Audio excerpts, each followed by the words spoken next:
Hello, and welcome to Jason Cavness Experience. I'm your host, Jason Cavness. I'm also CEO and founder of Cavness HR. At Cavness HR, we provide HR to companies with 400 fewer people with a tech platform that automates the HR process while providing access to a dedicated HR business partner. And today is our first time doing the Ho Chi Minh City podcast edition. We're doing a podcast live in person from Ho Chi Minh City for the next 2 days. And thanks to Earth VC, who is sponsoring us. Earth V is on a mission to unfuck the Earth. They are doing this by supporting breakthrough scientific research and empowering outlier founders to build enduring climate businesses and investing in high-growth startups that decarbonize the world. Earth VC empowers founders who are ambitious, breakthrough, and are committed. Earth VC invests in the pre-seed to Series A round. If you think it might be a match for them, reach out to them at rebuild@earth.vc. Our guest today is Rafael Masters. Rafael, thanks for being here today. Thank you for having me. Very happy to be here. First one as well. That was a little bit nerve-wracking. Yeah, no worries. So before we get started, what do you do for fun? We're gonna do a deep dive on all the stuff you're doing professionally, but what do you do for fun? I was not expecting that as a starting question. So it may not come as a surprise given the company name, but Warhammer.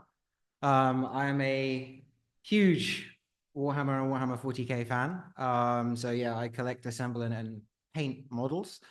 I dance a bit, swing and salsa. I'm very lucky to have a fiance who also is into dancing. I read a lot, and I spend far more time than I should annoying my cats. So you actually had a degree in philosophy, correct? Yes, I did. Yeah, philosophy at University of East Anglia. And you're a big fan of I can't even give it's like a Japanese philosophy. Kintsugi. Yes. Yeah. Can you talk about that? Sure. So kintsugi is a Japanese practice where if something like a ceramic pot breaks, they will, instead of throwing it away, put it back together, and they will connect the joints with gold. What you end up having is something that technically is broken, but it still works, it's still functional, and it's actually better and more beautiful than before. So through something being broken, you can arrive at something that is much more magnificent. And that's kind of the approach I think we should be taking with assistive technology.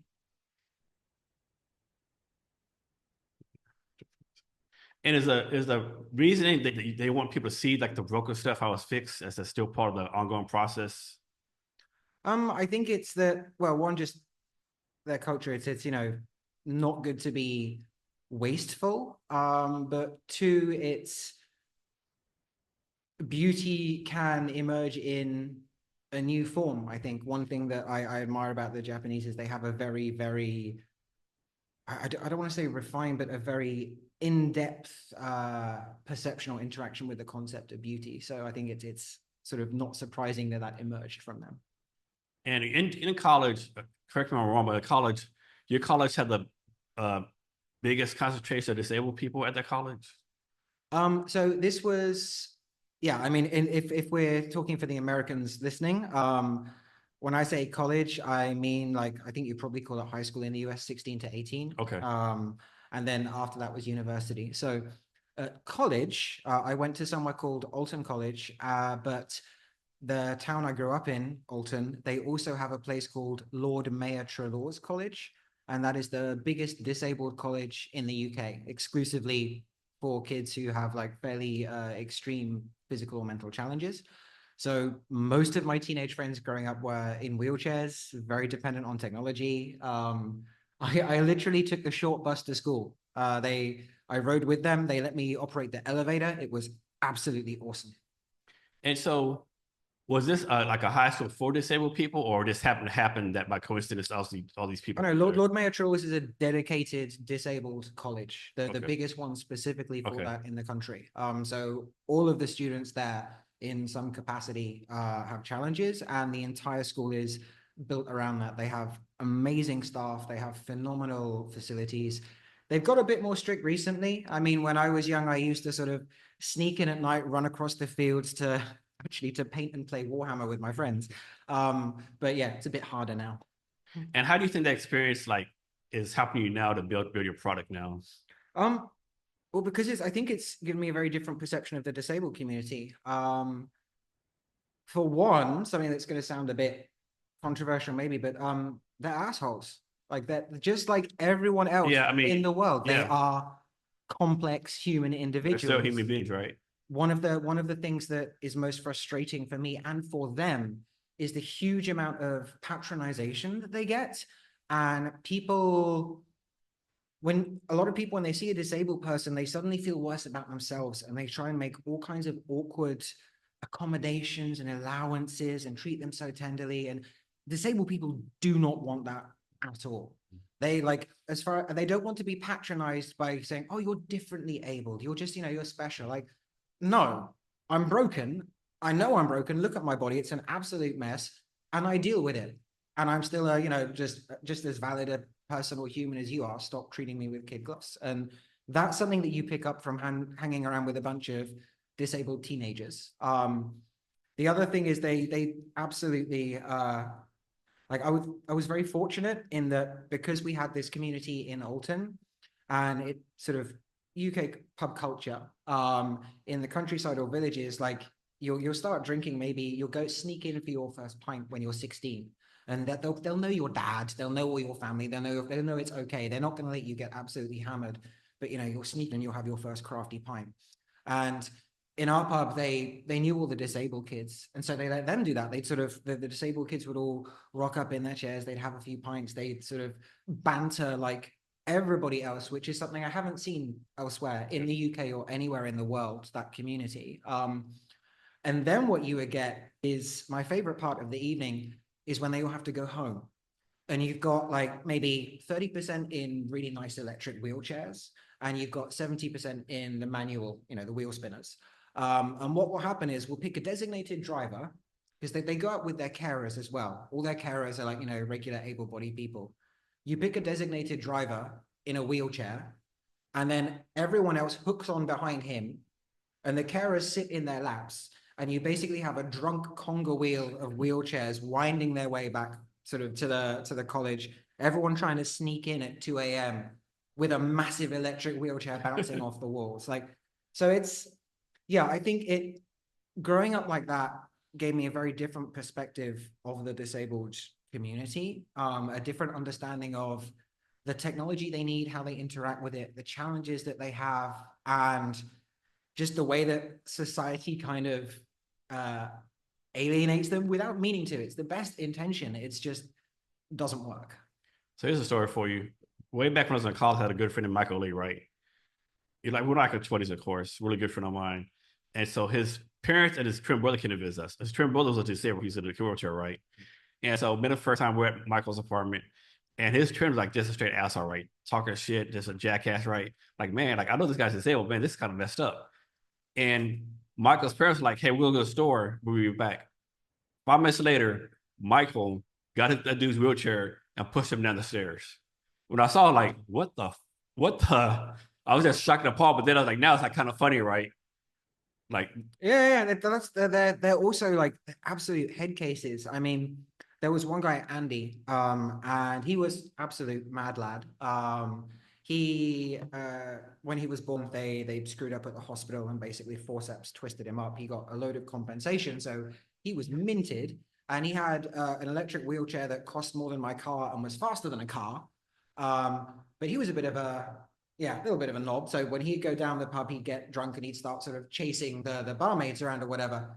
And the way they dealt with that was the carers or whoever's with him, his friends would just unplug his chair and they'd be like, right, you're going to stay there. Here's your pipe. Sit there, drink that, calm down. And it's because you can't physically restrain someone like that. And you just have to find a whole different sort of way of interacting socially in levels of acceptance. But this is the same guy who, when we went to London, he tried to take his wheelchair up an escalator. And like we were like, no, was he like drunk or something? Or he just what trying are to do you it? doing, man? That's like you're gonna die. He's like, yeah, whatever. Look at this. Do you think I care? Go for it. And he just slammed it onto the escalator. Everyone running up behind him, like, just support him. Oh my god, oh my god. But yeah, that's what they're like. They're not sort of broken baby birds, or like, well, if they are, they're broken baby birds with an attitude. Yeah, I agree. So change the subjects. Talk about your role with something called RMIT University. Yep, Royal Melbourne Institute of Technology. They have, I don't have a particularly big role there at all. But so they're based in Melbourne in Australia. They have another branch here in Ho Chi Minh. Pretty good university, very nice campus in District 7. I have been a guest lecturer there on entrepreneurship and engineering, and I'm also on their industry board of advisors for their science and tech department. So they actually are very keen to make sure that students are learning skills that the industry needs. So I sort of represent the startup element there, but you've got other big companies, you know, Bosch, Siemens or whatever, and they'll meet up, they'll tell the university, what do we look for in engineers? What are the problems we're seeing with new engineers? And they'll sort of factor that into the upcoming curriculum. Yeah, actually, I think I'm actually ahead of a pitch competition. I think December 2nd, I'm going to attend. I think I'm going to. A pitch competition for RMIT? Yeah, I think it's December 2nd, December 3rd. Is that the accessibility one? I think it is. Yeah. I know Justin Javier told me about it. Yeah, they had the It's the one for like 8 in the morning to noon. Yeah, the Die Hard Back Choir, the Tech University had that one like a couple of months back, and yeah, RMIT do it like every year. The big universities, they do the big technical universities tend to do accessibility and disability and impact competitions. They're very focused around that. It's not just bring your startup, it's got to sort of be useful. Yeah. So talk about this. Like I came to Vietnam for the first time last September for 10 days, right? And like I was not ready for like the hustle culture, the entrepreneur spirit, right? I think most people outside of Vietnam, especially United States, like Vietnam, like there's like nothing going over there. It's a communist authoritarian country. Like, can you talk about like how like entrepreneurial it is over here and how that came about as much as you can? Yeah. So one thing that I absolutely love about Vietnam is they are very aspirational. If you look at the history, I mean, taking like the last century, obviously everyone knows about the Vietnam-American War, French colonization, blah, blah, blah. But taking that aside, if you look over the longer term, Vietnamese history has been, they're right next door to China. They're right next door to what used to be the Khmer Empire. Their history is basically 3,000 years of we survived. Historically, there hasn't been a huge Vietnamese empire. And so when they look back at the past, they don't define themselves by it. The biggest, most recent event that they look at is French colonization and the American War. And the attitude there is, well, the enemy came and they stayed for a bit and we trapped them and we killed them with sticks and they ran away. Like we won, we're good, which is something that I think surprises a lot of people. The Vietnamese do not have any kind of chip on their shoulder. As far as they're concerned, like the biggest European and Western powers in the world came here with everything they had and we drove them away. So when they look back at that, it's like, yeah, no, that's fine. You know, we don't hate you. We won. Why would we have a problem? Yeah, I'll be honest. When I came here, I almost kind of expect like an anti-American thing towards me, right? I'm like, man, they're actually friendly. Like, it was me, you know, opposite way, I'd be so petty, like, you know, like. Well, no, even Ho Chi Minh said that, right? Ho Chi Minh absolutely loved the concept of the American Constitution. He was a nationalist much more than sort of he leaned towards communism. He just loved Vietnam.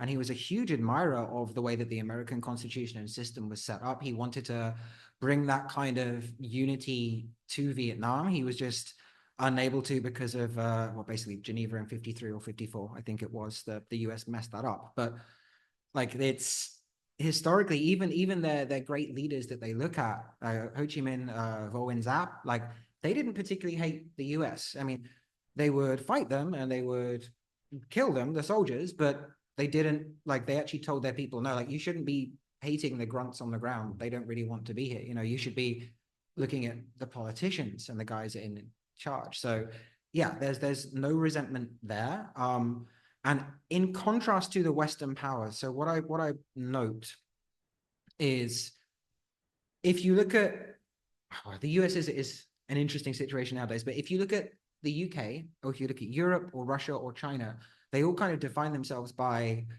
the peak is past. I mean, with China, we used to be the navel of the world, century of humiliation, opium war, blah, blah, blah. Now we're reclaiming that place, and they define their future by how big they were before. If you look at Russia, it's the same thing, Soviet Union. If you look at the UK, it's their empire. If you look at the US, it's, well, I mean, they're still a pretty big hegemony, but they still sort of look, there seems to be a look back to the 50s and 60s and 70s as some kind of golden era.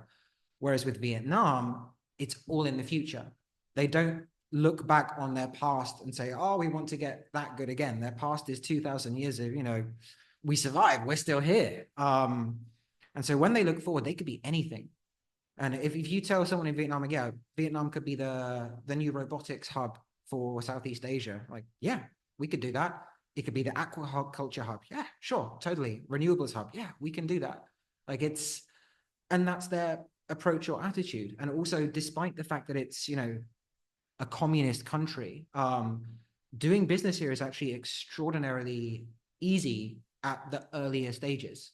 Most like houses in Vietnam, there's a standard format. There's no front wall on the bottom floor. I don't know if you've noticed going around the town, but every house you see, there's no front wall on the bottom. Yeah. There's just a Yes. roller blind, right? Yeah. Their front room is the street. And what you'll find is they still live in close family units. Grandparents are still sort of taken care of and integrated. And so you'll have mum and dad out working, and grandma or granddad, uncle, auntie, they'll be downstairs with their little coffee shop, their sweet shop. It won't be registered. They won't be paying tax. No one cares. It's like everyone has a business here. Yeah. And it's when it gets to the stage that, you're big and successful enough that the government is going to notice and want tax, like, then you can go through registration and everything. But for the everyday people, they can be aspirational at a fairly low cost. And like, if you tried to do that in the UK or, oh my God, in France or Italy, no chance. United States, same way. There you go. It's just like it's like the Western country almost like anti-small business now. Yeah. And whereas in Vietnam, it's basically a lemonade stand economy. Like that works. Yeah. But the rest I walk like maybe half a mile here every day. Every half mile, I pass at least 12 mom and pop coffee shops at a minimum. Yep. And all the street stalls. So that's what I mean by hustle culture. What you also see is that, despite the, again, communism, it doesn't interfere that much in daily lives, and it's extraordinarily non-political. Politics for people in Vietnam is just not really a consideration. Like we vote for our local ward representatives, they'll vote for the next layer, and then there's the National Assembly. And as an everyday basis, like it just doesn't interfere. We don't argue ideology. There's one party, they know where they're going. A lot of the top guys are actually like still writing massive sort of philosophical, ideological treaties about how they want to do it. They've decided we will go full communism one day, but it's a process. So that's the process we're going to go through. And most of the everyday people just not impacted at all. I'm also about ignorance. Before I came to Tim, I was almost expect like come to Vietnam, every little thing I had to get permission to do. Like I thought in my mind had like, if you want to go to a different city, you got to follow a form, right? You don't want to do this to do a form, right? I'm just totally ignorant, right? No, it's chaos. No one cares. And the other interesting factor there is the difference in, might get in trouble for this, but looking at the dynamics of corruption as well. So corruption is pretty much everywhere. But what you find in, I'd say, places like Vietnam, if you were to if you could get rid of all corruption tomorrow, the general population will be incredibly unhappy. Because over here, we all go through bureaucracy, we all go through the paperwork, it will all get done in the end. But if you're paying coffee money, that's to speed up the process. So for them, it's almost a function of having this type of bureaucracy. Whereas if you look at, I'd say, the West, it's much higher level. Like there's no access for lower people. The corruption is not democratic. That's what I'd say. In Vietnam, it's the dodginess is democratic, whereas in the West, I'd say the dodginess is more concentrated at the top, and if you can't pay, you can't play. Yeah, people out there were thinking, there's no like corruption or stuff like United States or Great Britain or whatever. You need to relook your philosophy because it's called, it might be called corruption, might be overreach or something else, but there's stuff going on. It's just legalized corruption in essence. So that's another interesting factor here. And then finally, you've got after the American War, the whole place was closed off for years, and then in '86 they had a new policy, Doi Moi, where they started opening up the economy. They started selling off some of the state-owned enterprises. They still maintain control of a lot of those, which, yes, I think I would much rather have the government running power and water, for example. But the rest of it has been, privatized and sold off, and the economy really opened up and people could start having businesses again. and they've been very, very calculated, I'd say.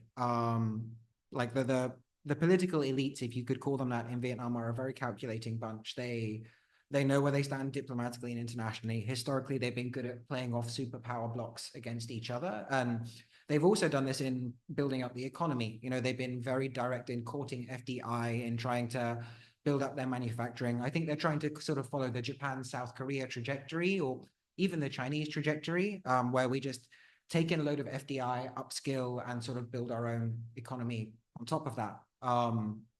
So I think that's also why you saw sort of consistent 6% GDP growth for the last few years. Even like as we had COVID in a recession, it didn't dip into the negative.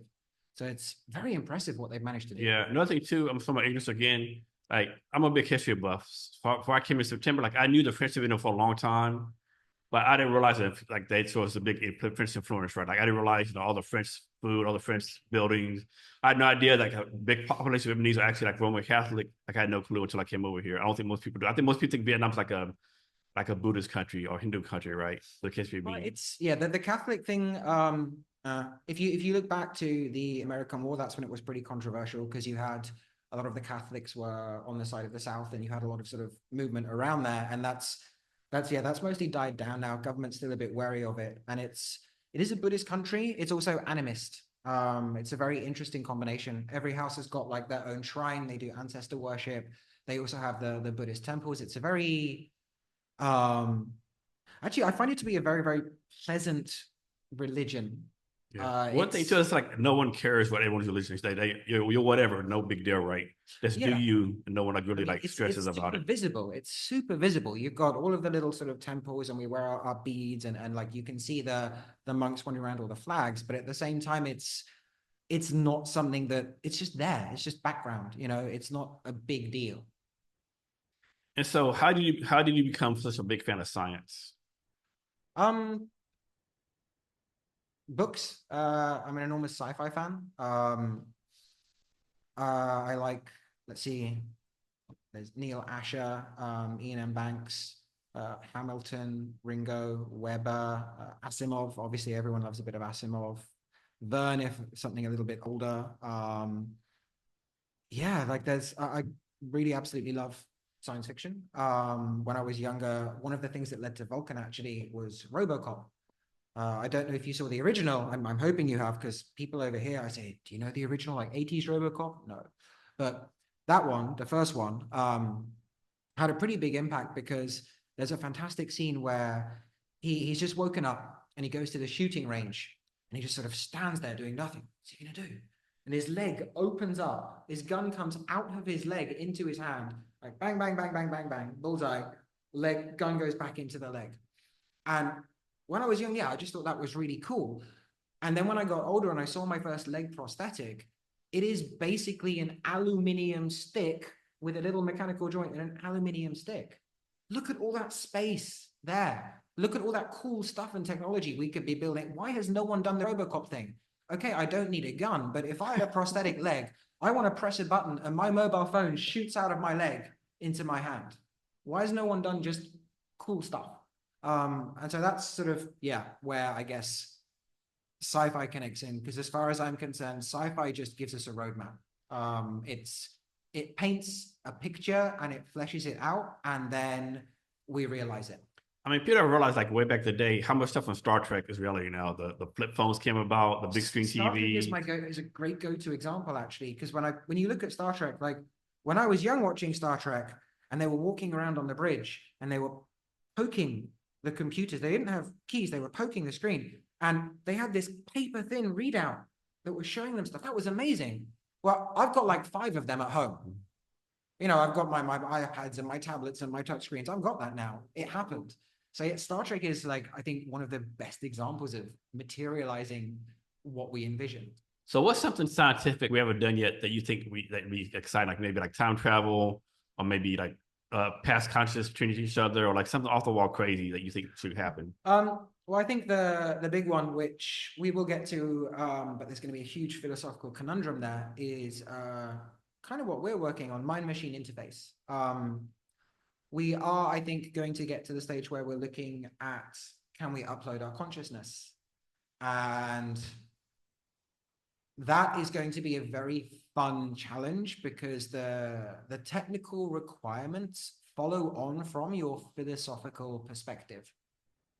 For example, if you look at Locke, the philosopher Locke, he talks about the key to like your existence is continuity of consciousness. But when we look at how people are discussing this today, like, oh yes, you'll just copy and paste. Well, if you copy and paste, then you just created a copy. You haven't actually like transferred over your mind. So figuring out what is that minimum interval that makes you real and integrating that with technology, I think that's going to be the big one. And Neuralink are going for it. We've got a load more commercial EEG headsets. We're reading brain data a lot better. Like, I think that's going to be the big discussion in probably 10 to 15 years. So next, engineering, right? Obviously, you're a big engineer. What makes someone a good engineer from your point of view?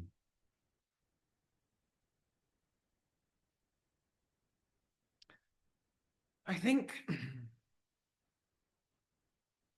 visualization.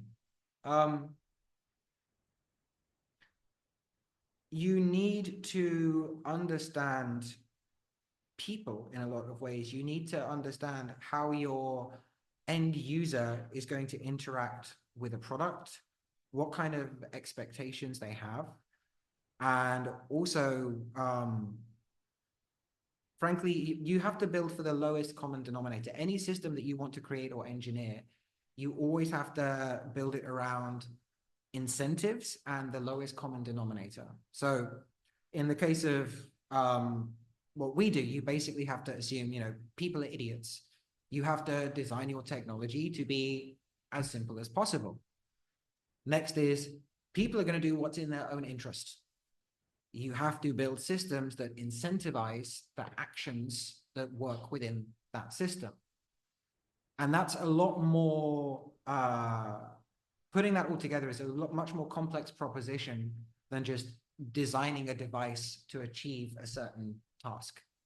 There's a whole lot more about user optimization. And a good example of this probably is mobile phones, because those are something that the way that, like, they are now the number one interface between humans and technology.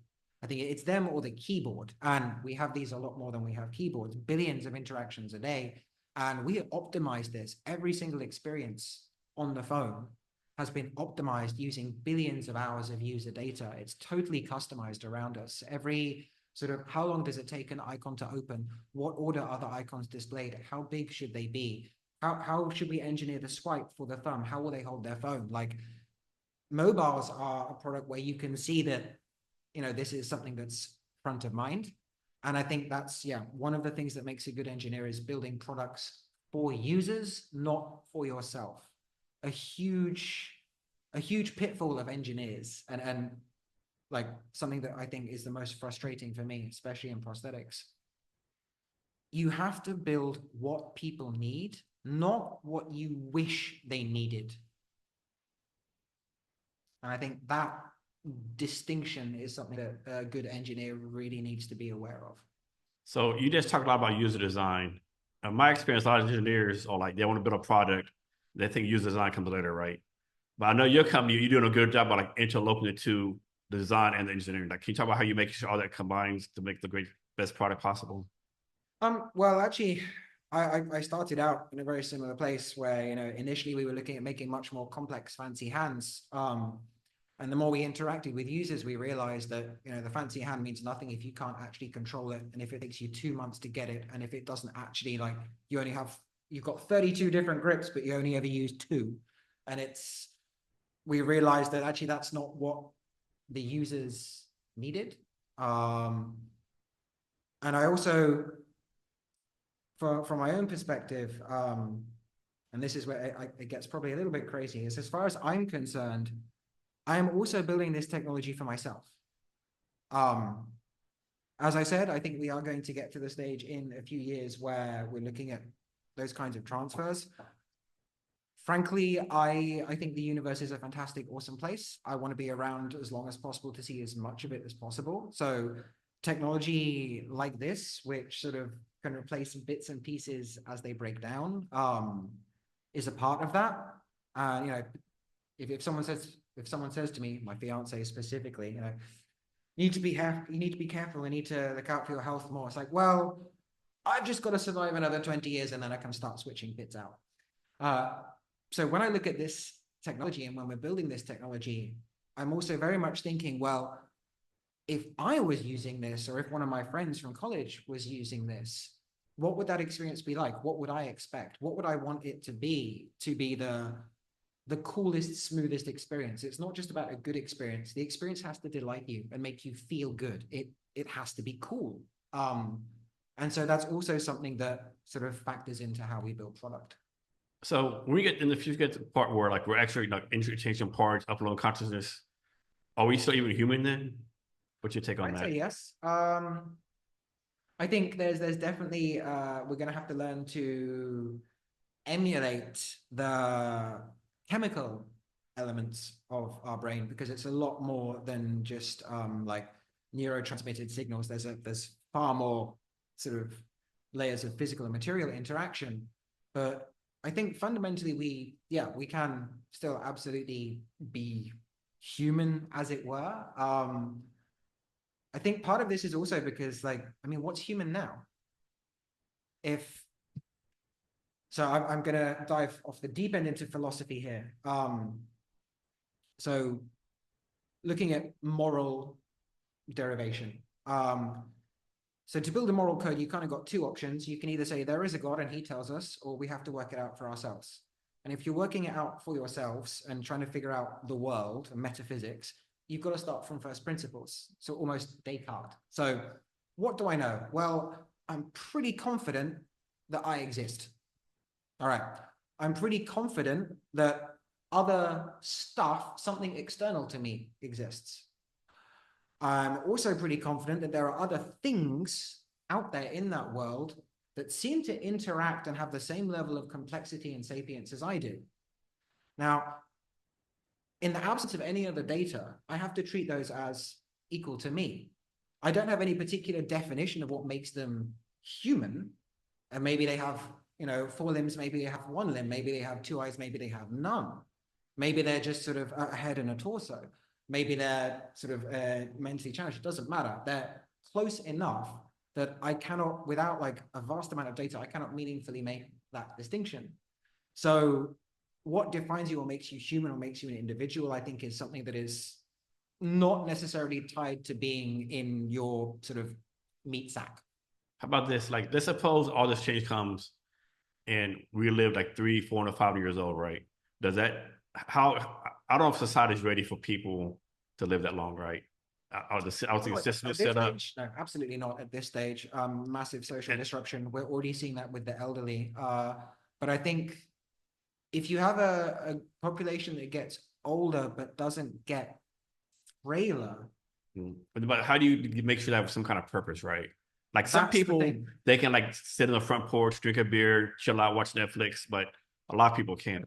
I think, yeah, you will get one of the sort of corollaries of that is we do end up getting to that stage. You are going to find a vast number of people just sort of fall to NUI and end up removing themselves from the equation. I think you absolutely will see that. So it is important that there be something there for them to do. But I also think some of them are, once you've got that mentality that I'm not in a rush and I can do all kinds of stuff and there's no pressure. I don't have to do it right now. I think once people... Like, I do have forever to do it. Yeah, I think once people reach that kind of threshold and then they'll feel like, actually, I can do anything. I have all the time in the world. So I will do that. I won't necessarily like push myself as hard as possible, but you know, I've got a century to learn about butterflies.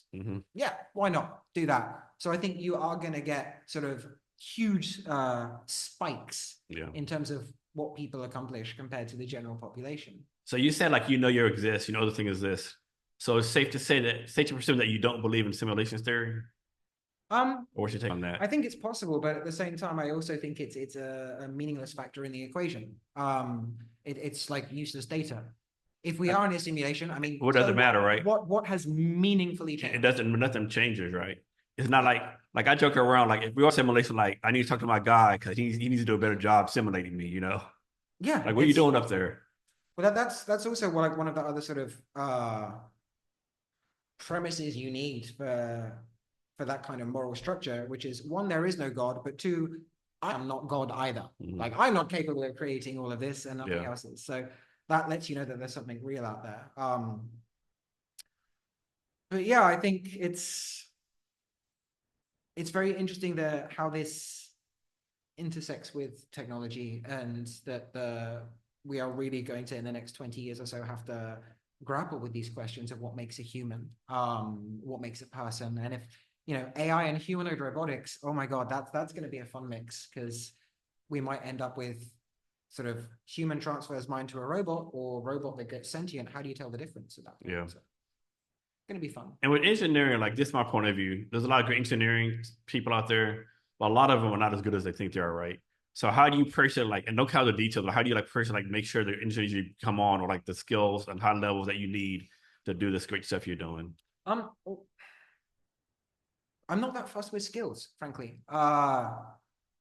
Skills can be taught. Attitude can't so easily. You need someone with the right attitude, the right mindset, the right perspective, a basic level of skills, but you can see that in their approach to very early projects. And yeah, everything beyond that they can learn. I mean, we recruit a lot. We do a lot of internship programs, and we recruit the best students from there. We provide them with further materials, resources, and training to upskill them, and we get some amazing talent. And I think that, yeah, one of the ways that you identify an engineer that we would want to recruit is more about how they look at a product. So for example, one of the ways that we recruit is I'll give them our hand, our full set, or one of our early models, and I'll say, okay, tell me 5 things that make this a terrible product. And some can, some can't. And you need to give them a bit of time, but some of them can just pick it up and go, okay, well, that bit's uncovered, so that doesn't like make a lot of sense. This thing here could break a bit, I guess. That's not good. These buttons, they should really be here, because that's like awkward to move. And sort of if they can look at that and figure out, this is how it should work, this is what's wrong, this is probably what is the underlying cause, and this is the change that needs to be made. That is, I think, a much more important skill for us than just to be able to create some extraordinarily complex system. And are everyone on your team, are they all within Vietnam, or you have people across the world? Most of us are in Vietnam. Our head of sales is in India. Our machine learning lead is in the US, doing machine learning projects. Sometimes works with the DoD, very smart guy, also Vietnamese. But those are the 3 countries we're in now. We're looking to expand. We're probably going to go into the US at 2027. And at that point, I guess I'm going to need to set up something there, Texas or California, probably Texas. I like it more. Yeah, I definitely recommend Texas. I've only been to the US once, and it was we went to Austin for South by Southwest, and yeah, what they say is true. It's big. Yeah. That is the first, like, I don't think you can really, as a European, it is really hard to appreciate the scale and difference of the US until you get there and see and you understand the obsession with cars as well, because you see how spread out everything is, and also like how big everything is and done at scale. And I really liked Texas. The people were incredible. I discovered Pokey Joe's, and oh my God, the brisket and potato salad, I went back like 4 times for potato salad, and they ended up giving me a little tub to take home. So that's yeah. We're going to the US just so I can go back to Pokey Joe's and eat them out of house and home. Nice. So next, talk about your fondness for humanity. I think they're pretty awesome. I'm not sure if you're familiar with that. Well, there's a whole bunch of fiction categories online, which is basically humanity. Fuck yeah. And I think, there are upsides and downsides to humanity, but I get one thing that I find slightly depressing is how there's a huge movement in the West that basically has a lot of self-contempt. There's this idea that, oh, humans don't deserve to exist. We're so bad. We're so terrible. We have to, clean ourselves up and be perfect before we're allowed to do anything else. And it's no, we're an incredibly complex, multifaceted species. We screw up, but as a general rule, we try to move forward in a sort of positive direction. You can see in the last few centuries that is exactly what we have done. And so when I see people when people look at Elon and they're like, oh, why are we going to space? We should fix the Earth first. Like, no, we can do more than one thing at once. And I think it's, it is not wrong that humanity goes for more than one planet. And I also think that one of the reasons that there's a lot of resistance to colonizing the moon or Mars is that it's a blank slate. It's going to be very hard for people to point to something on Mars or the moon and say either, oh, you stole that, or that was, taken in the wrong way, or, oh, you've destroyed that environment. It's like, no, it removes any of those sort of social arguments for control. So yeah, I think humans are pretty wonderful. If you give them the chance, they will do amazing things. I think there are two mindsets or broad approaches on this. One is Hobbesian, which is basically humans are essentially brutal, cruel beasts, and they need the strong arm of government to stop them slaughtering each other. And then you've got Rousseau, who is like, oh no, humans are naturally warm and wonderful and empathic, and sort of it's all of this structure we built that isolates us and makes us worse. And it's right in the middle. Humans are capable of both. We need all of these structures because you have to cater to the lowest common denominator. You have to build systems that guarantee a certain level of security for everyone based on the worst behaviors we're capable of. And you also have to give people the scope to do good in their own time. I also think that the way we look at morality today is far too black and white. Things are either good or bad, and I don't believe that's the case. There's a lot of gray out there for sure. A lot of gray. Not even gray. Some stuff is good, some stuff is bad, and some stuff is neutral or irrelevant. If you like chocolate, that is neither good nor bad. That is an absolutely neutral thing. And there are a lot of places where, well, just that there's a general mindset that everything has to have a moral stand, everything has to have an ideology. And so I think, yeah, that's broadly speaking. Yeah. One thing too about people say we shouldn't go to Mars. I think people get at our core as human beings, we're always like, what's over the hill? We're always like adventurous. We always want to learn the next thing. I mean, there's a reason why people, cross from Europe to, America. There's a reason why, we climb Mount Everest, right? It's in our DNA, I think, to find the next big thing. Stuff. I mean, the universe. I mean, how boring would we be if we just stayed in our house all our life and like did nothing? I think what we're seeing here is just a broader application. The universe is huge. We are fractional. We are almost in exactly the wrong time period. Like, amazing stuff on the micro scale happens in fractions of a second, and we can't see that. We don't get to see atoms split. We don't get to see molecules be formed. We don't get to look at, cellular mitosis and meiosis. We can't see that. And at the same time, we can't see the birth and death of solar systems or planets or stars. We don't get to look at that. We're just like that little bit in the middle. And I think there's so much more out there. And yeah, humanity has an almost insatiable urge to see it. Yeah, one thing too, I think back to science, this my opinion. I think a lot of the stuff of science is based on unproven theories, right? Like think of dark matter, right? All these scientists say dark matter exists, but like I don't think there's like anything concrete that says it's proven, right? They say there's like this stuff happens, the movement of stuff proves dark matter, but I don't think they can say like dark matter exists, right? Well, that's a fun one actually, because I was watching a video on theory of relativity last night, and the way that what you're describing, like it seems like a lot of the answers that we find in physics that actually turn out to kind of be correct are well, we know this can't be true. Like this is happening and this is happening, but these two completely contradict themselves. The only way that that makes sense is if this totally weird third thing is the case, and that turns out to be right.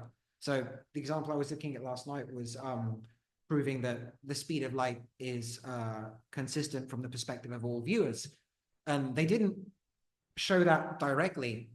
They basically had an experiment that said, well, we tested this and we got a result that shows that's what actually happens.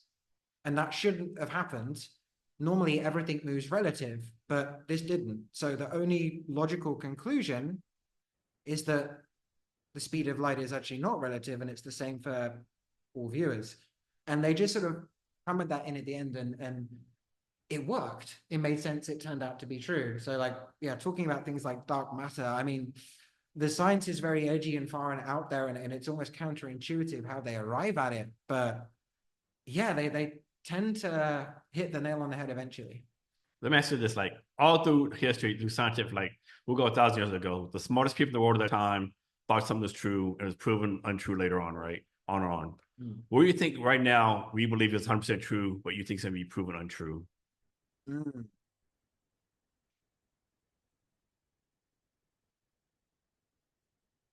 I don't think there's that many things that we think today are automatically like by default untrue. Maybe FTL travel. I think that's something we may at some point figure out. There's a lot of stuff we're doing now that we thought was absolutely impossible before.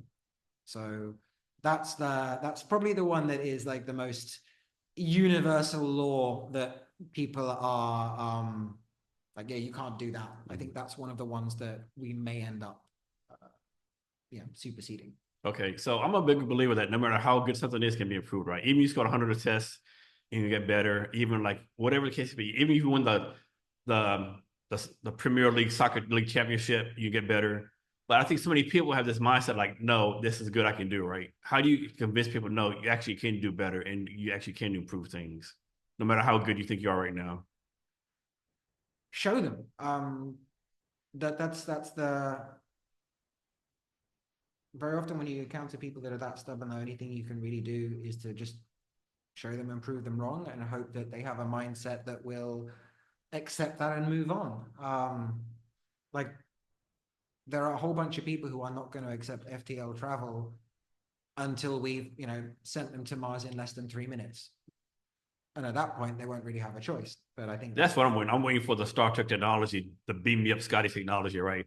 That's what I'm waiting. That's what I want. That's a fun one as well, because you've got the same problem as the mind machine transfer. Are you just destroying this and building a new copy, or is there actual continuity? Yeah, there are a few different ways. And what gets lost in the process?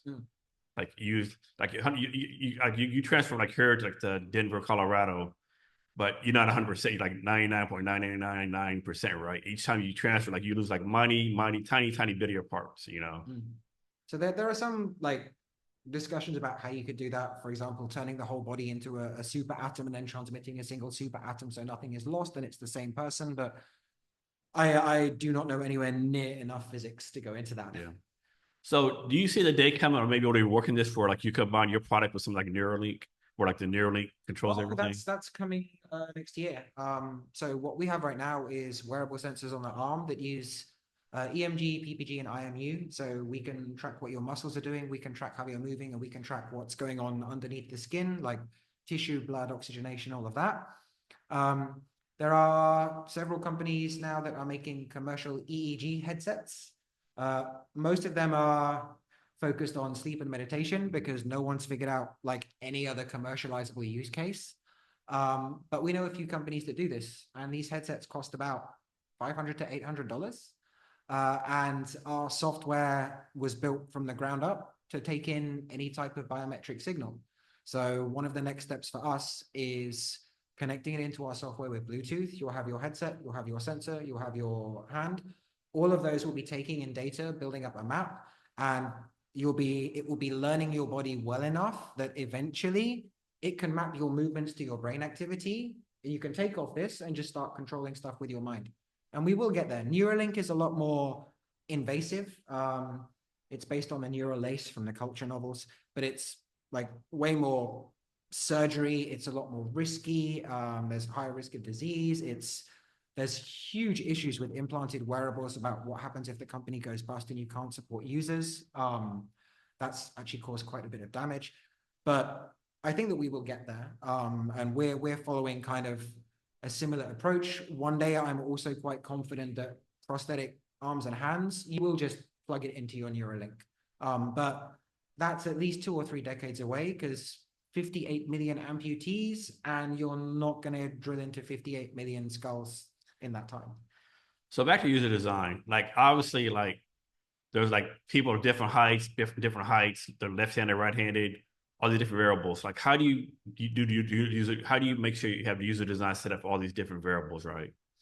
Well, the three big variables, I guess, maybe, are user size, user arm shape, and user biometrics. And for the size, well, you can have standardized hand sizes. We have the regular size for Asia, which is technically small, I guess. And then we have a larger size for European and African customers. And that's fairly simple and standardized. You know, make a million, plug them in. The sockets, this part has to be customized and built around the user's arm. The clinics do that. What they'll normally do is they'll take like a plaster cast of your hand or your stump, and then they'll laminate or wrap heated plastic around it to build the shape. So that's not too big a concern. The next one, which is much more challenging, is biometrics, because that's where everyone's body is truly meaningfully different. You have all types of levels and degrees of amputation. You have all types of conditions: scarring, nerve damage, tissue damage, muscle atrophy, paralysis.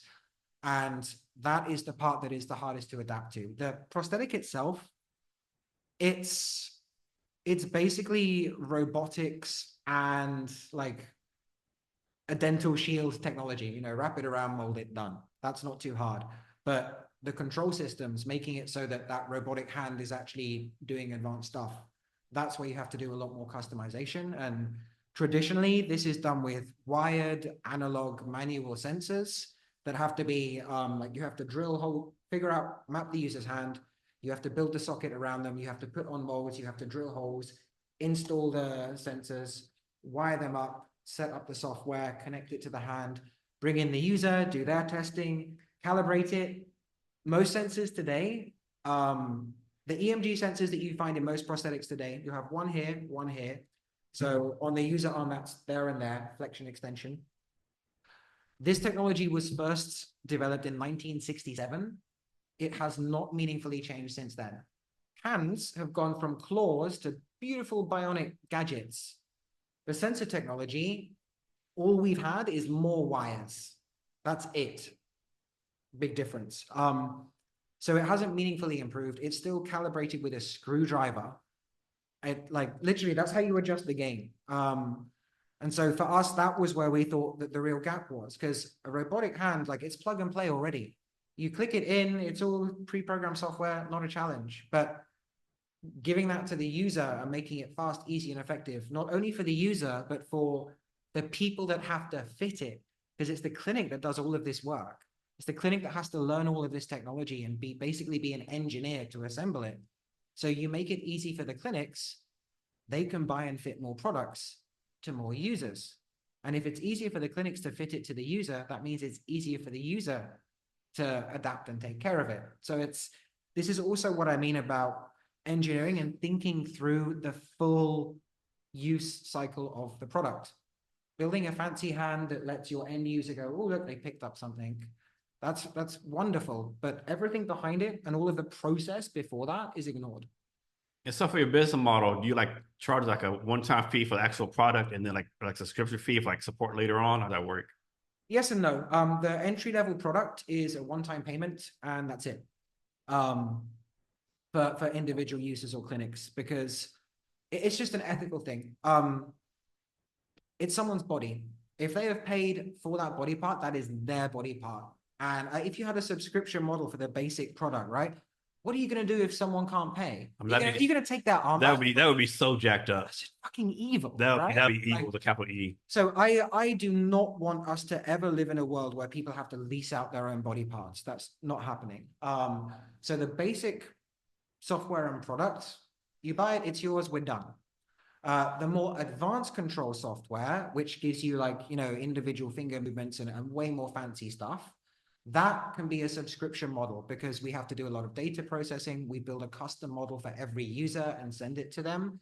That's where you can talk about repeat payments, or we could also offer a subscription model where we have a few of our users where every single time we release a new hand or a new sensor, they'll buy it. They keep the socket. They just keep upgrading the bits and pieces. So that's also something that we could do a subscription, like, you know, you pay $500 a year and basically every single year you get the newest object in your box. Has it been easy or challenge, or how has it been as far as like convincing health insurance companies to pay for this? Hard. One of the challenges with getting a product out there, it's a chicken and egg issue, and it's also a fragmentation issue. So what you'll find is most startups in prosthetics, they will build hands or they will build sensors. And in fact, there are only two that have looked at sensors there. The big challenge they have is you've got this thing, then you have to go and sell this one part of a complex system into the industry. And for a big hospital, well, I've got the big players. I've got Ottobock, Össur, Filauer. And why would I buy your little one extra part? If you've got a sensor system, it's the same thing. You have to go and convince all of these other brands to integrate with your technology or to make it easy. And for us, we just thought, well, no, let's just build the whole system so we don't depend on anyone. If we just built the sensor, we would have to go to every single prosthetics company and ask them, please let our sensor work with your hand. And if we just built the hand, well, frankly, that's not hard. That's just mechanical engineering at this point. Like even the most advanced bionic hands, not a big deal. So there's no real differentiation. What are you going to say? Oh, our hand has extra servo and it's got an app. Like, good job, guys. That's zero meaningful difference. So if you build a whole set that's plug and play and it just works and it saves everyone all of that sort of fragmentation hassle, and then you can start working locally with small clinics. You can validate it in emerging markets where there's an easier regulatory climate, and also people are a bit more open to new concepts, funnily enough. You can get out, you can validate, you can sort of show that actually our technology works. You're not just taking a gamble on a new product. We've got all of these users, they're all happy. We've got clinics and CPOs that you can talk to. We can give you a demo set. Like, that's the challenge, I guess. You have to de-risk your product for everyone. If you want to get to big insurers or to government buyers, there's a phrase my dad told me, which is probably fairly common, but no one ever got fired for buying IBM. That's very true. And that's where we are. Like if I'm a buyer for a massive organization and I've got all these different options, if the only real difference is like, well, this one has, 3% more functionality and it's 10% cheaper, but it's a totally new product and you don't know how it works with anything else. Like, no, I'll buy Ottobock. We've been buying their products for 40 years and they are the biggest brand in the world. And like, if anything goes wrong, what are they going to say? I went for the biggest, best known brand. It's on them. It's ass covering. And that's also part of the challenge to break in. And so most of your customers in England or in Vietnam or? So we have customers all over the world. The markets that we're targeting right now are Vietnam, Singapore, Ukraine, Malaysia, Egypt, and India. And Turkey. We also have had inbound inquiries and users in Brazil, Armenia, Kazakhstan, Sri Lanka, Cambodia, Philippines, Poland. I think we might have one in the US at the moment, not sure. But we get a lot of inbound. We find that our product is pretty unique. No one else builds anything remotely like this at this price point as well. So we have a lot of people internationally who are looking for their own solutions, because anyone who's an amputee is going to do their own research. And for your marketing, do you talk, I know I'm gonna ask this question kind of messed up, but for your marketing, do you like target more people like who are born amputees, or do you target more people like maybe became amputee because of accident, or does that really matter? Or does that Generally, it's more recent traumatic amputations of people who are more likely to die. Those who have been with it from birth, if you catch them when they're like, 20s, 30s, they've adapted. It's part of their identity, and for them, it's even a functional prosthetic is more like cosmetic for them. If they're super young and you get them when they're kids, then yeah, they grow up using it as a tool. But what we find is the most demand comes from people who have, suffered an amputation within the last 2 to 5 years, and like they're looking to regain functionality. So the name of your company, does it anything important, or is this a name you came up with? Is there any significance to your name? Well, Augmetics comes from augmentation, and it is also you'll find it scattered across sci-fi. And the industry we're in right now is prosthetics, and prosthesis is a replacement, whereas augmentation is improvement. So that's why augmetics and not prosthetics. And then Vulcan is the Roman god of blacksmithing and technology. He was also born disabled. When Vulcan was born, he was all messed up and broken and ugly. So they basically chucked him into the sea, broke his legs. He learned to craft. He built his own amazing silver chariot, and all of the gods saw this and they were like, "Oh wow, okay, you're pretty awesome. You need to come back and work with us." And he said, "Maybe." So, and he built a throne for Juno, is the Roman one. So he built a throne for Juno, the queen of the gods. She sat down on it, trapped her. And yeah, Vulcan said, "Well, actually, so no, I'm going to do what I want, or she stays in the chair forever." And so they said, "Yeah, okay." So Vulcan is a self-made god through using technology and craft. And I think that's what. I was thinking the home planet of Mr. Spock.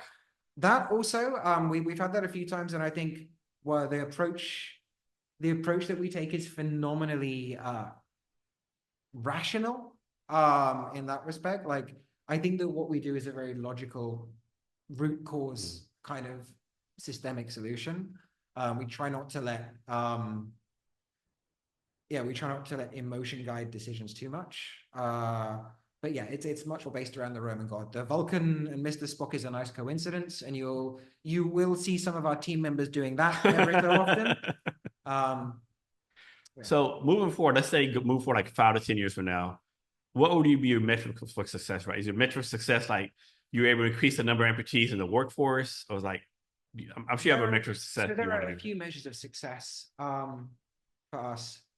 So by 2031, I want traumatic amputation to move from, I want amputation to move from being a traumatic life-changing event into a temporary inconvenience.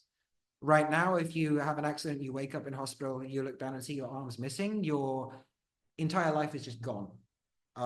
You wake up, you look down, and you're thinking, well, what do I do now? How do I go to work? How do I make a living? How do I go back to school? How do I get a wife who's going to love me like this? How am I going to support a family? How am I going to take care of my family? How are my friends going to see me? Like, everything is crashing down. What I want is by 2030, you'll wake up, you'll look down, and you'll just think, "Oh, bollocks, I'm going to have to take 2 weeks off work to fix this mess." That's the level it should be. The other one is, I want us to be at a stage where if you want to control a device with your body, you'll go to a shop, stick sensors wherever you want, press a button, and it will just say, "Oh, yep, okay, we figured out your body, it's connected to the device, off you go."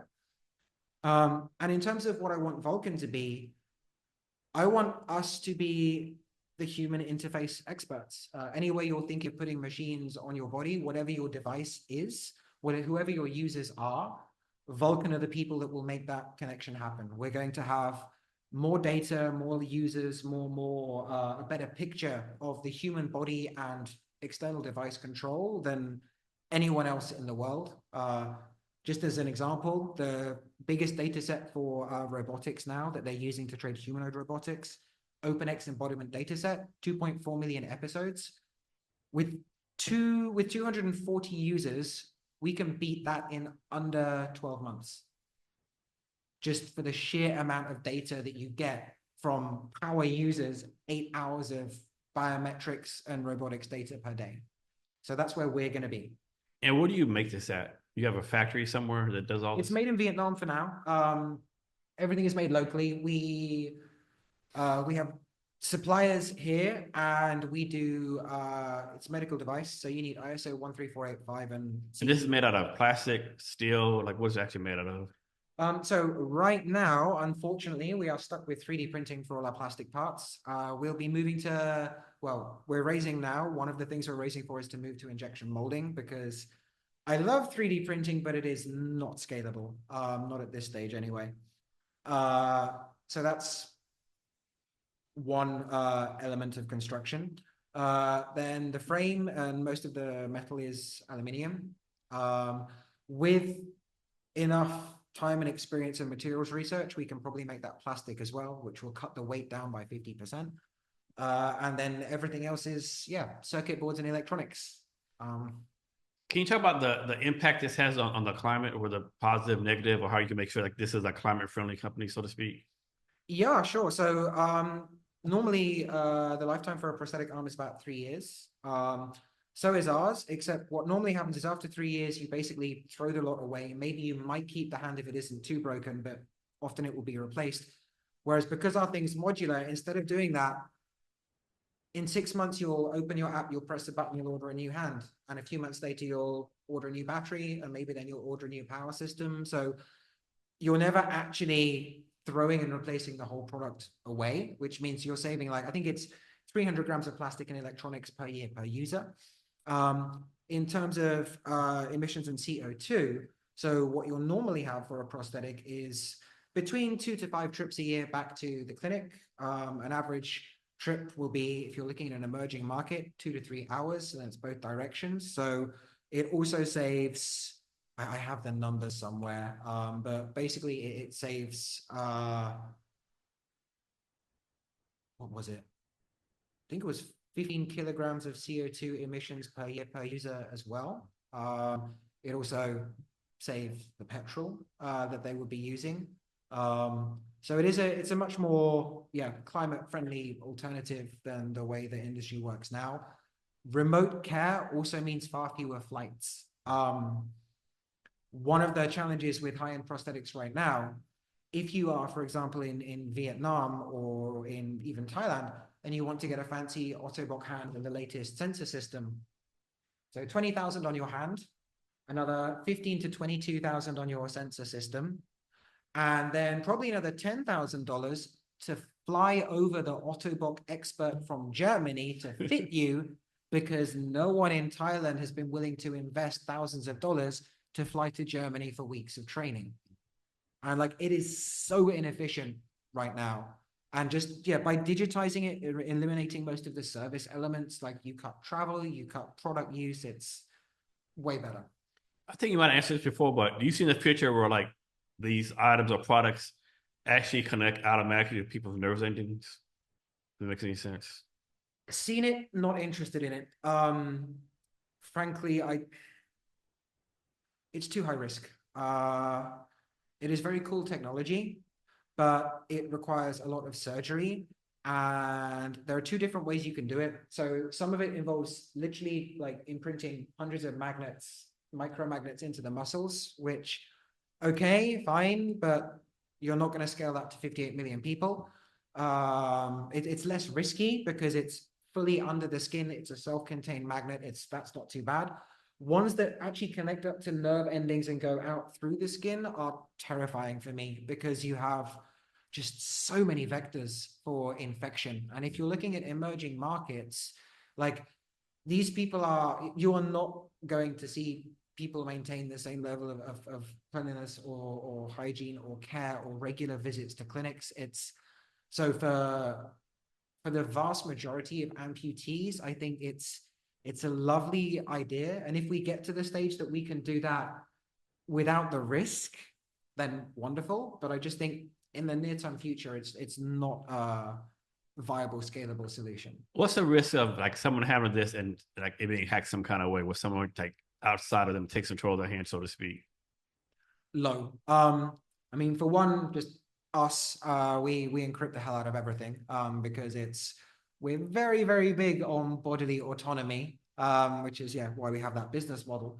And frankly, in the worst case scenario, if someone does like hack the hand, well, they're gonna maybe open and close it. Like the user is still like, oh, you've hacked my hand, fine, hand off. Now what? Okay.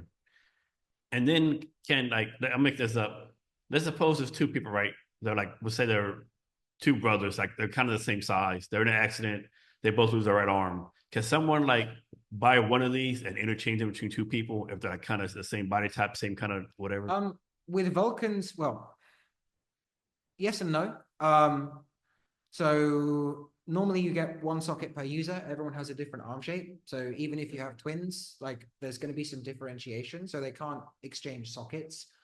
Normal prosthetics, that also means that you can't exchange sensors. Whereas with what we've done, if you've got the socket, everything else is totally interchangeable. And this is considered medtech? Yeah. Okay.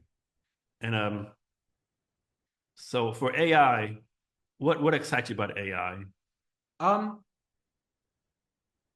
Well, what we want to do with it is, my thesis is that with enough data, enough processing power, and good enough AI, you can basically build a picture of anything. I am somewhat deterministic in how I look at data. And what AI is going to let us do is take in all of these data streams, put them together, use that to build and extrapolate a much fuller, bigger picture of the human body. And it will be able to do that on your local devices. Like we can already run models on edge devices on smartphones. Like that's our own proprietary stuff, but we can already do that. And as AI gets better and processing power improves, like we're going to be able to do so much more of the thing that really excites me about AI is the idea that you can have all of these different products, systems, control elements. You can plug them together and you can tell an AI to, okay, spend 10 minutes just spazzing out and sort of exploring full range of motion and what it does and taking all that data. And then build a coherent control system, network them all and make it link together. So for example, we're going to get to the stage where, you'll have a robotic like factory hand and you might have a user wearing a ton of sensors and you will not have any idea what software they are using, but you'll get the AI and you'll say, well, here's the robotic hand and here's the user. This is the robotic hand moving, take in that data and figure out what you need to do to move it.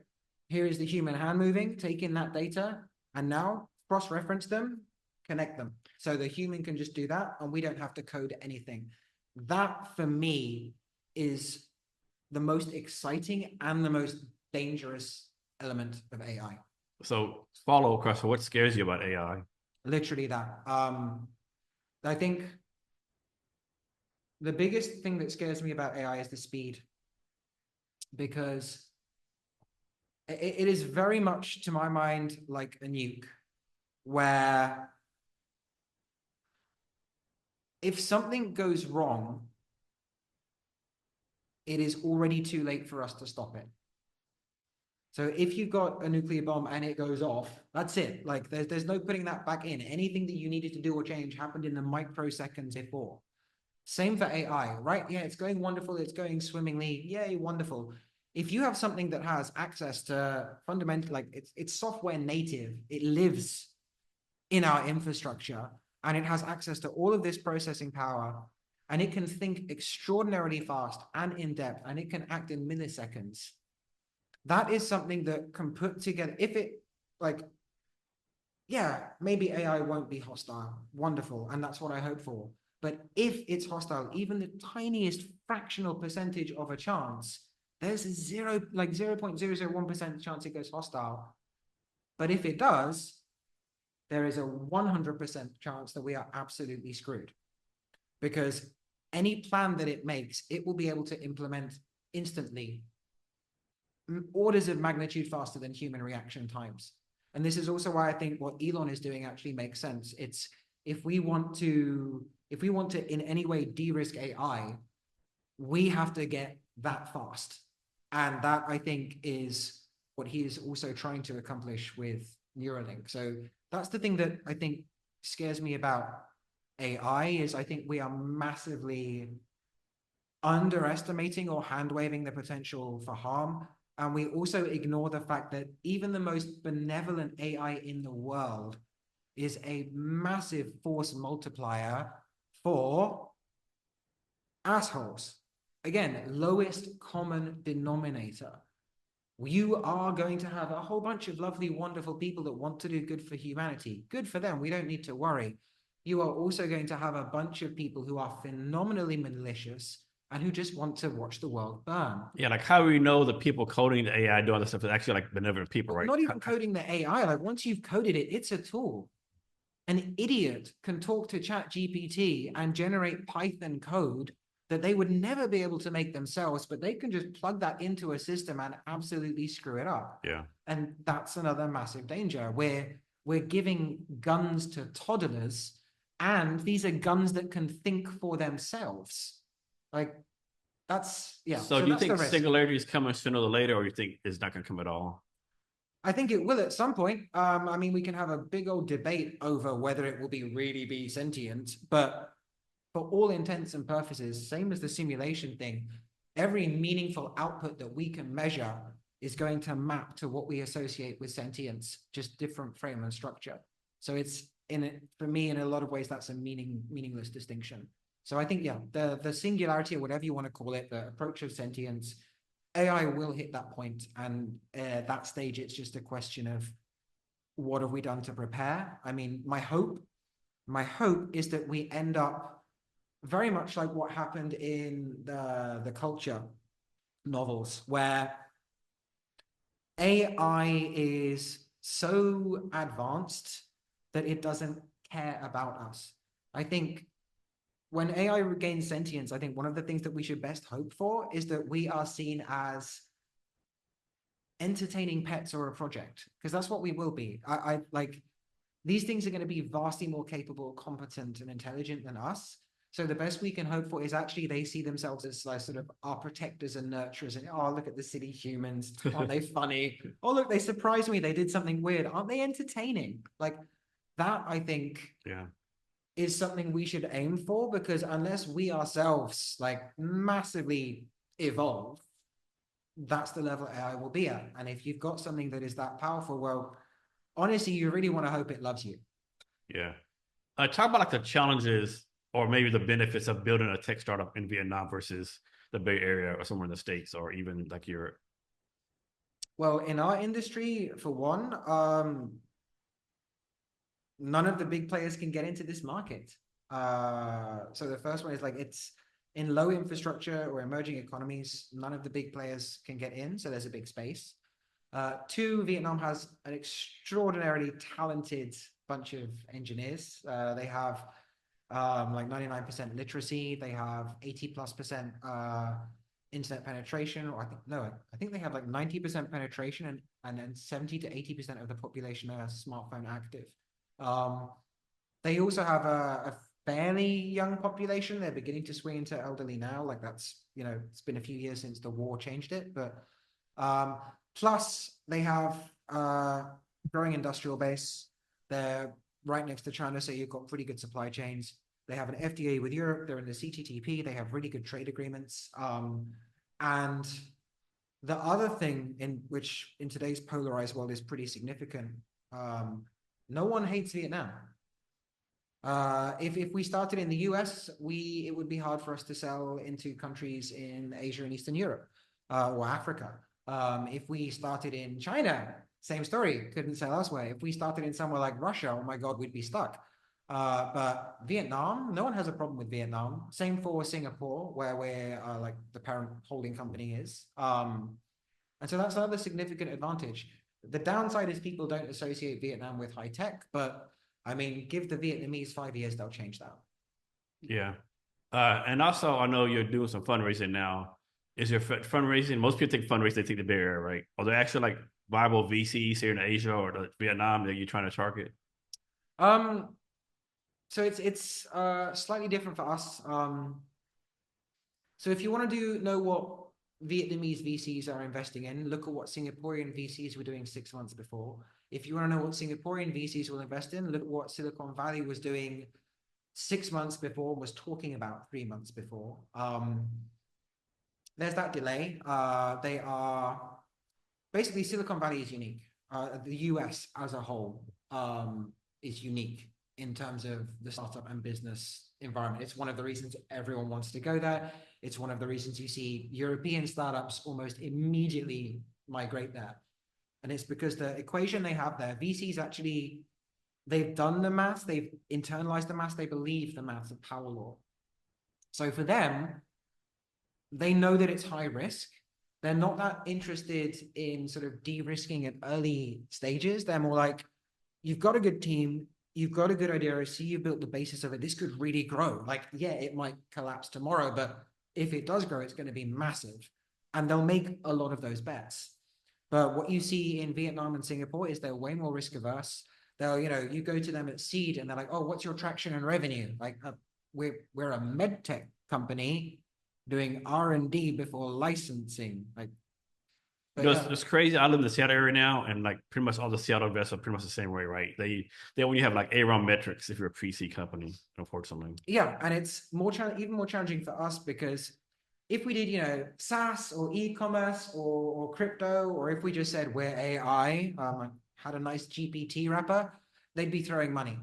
But if you do deep tech and you're not a uni PhD, if you're doing a deep tech and you've got hardware and software and service and like machine learning backend data infrastructure, all of that together, especially the hardware and medtech element, like, no, that's too difficult. That's too risky. That's too like, I want something where, there's no cost to grow. You just scale up your users, take in the money and get subscriptions and it all works out. And that's why I think you haven't yet seen many deep tech companies come out of Vietnam. And it's why the companies I know that do deep technology here all move to the US because you just don't have the environment here.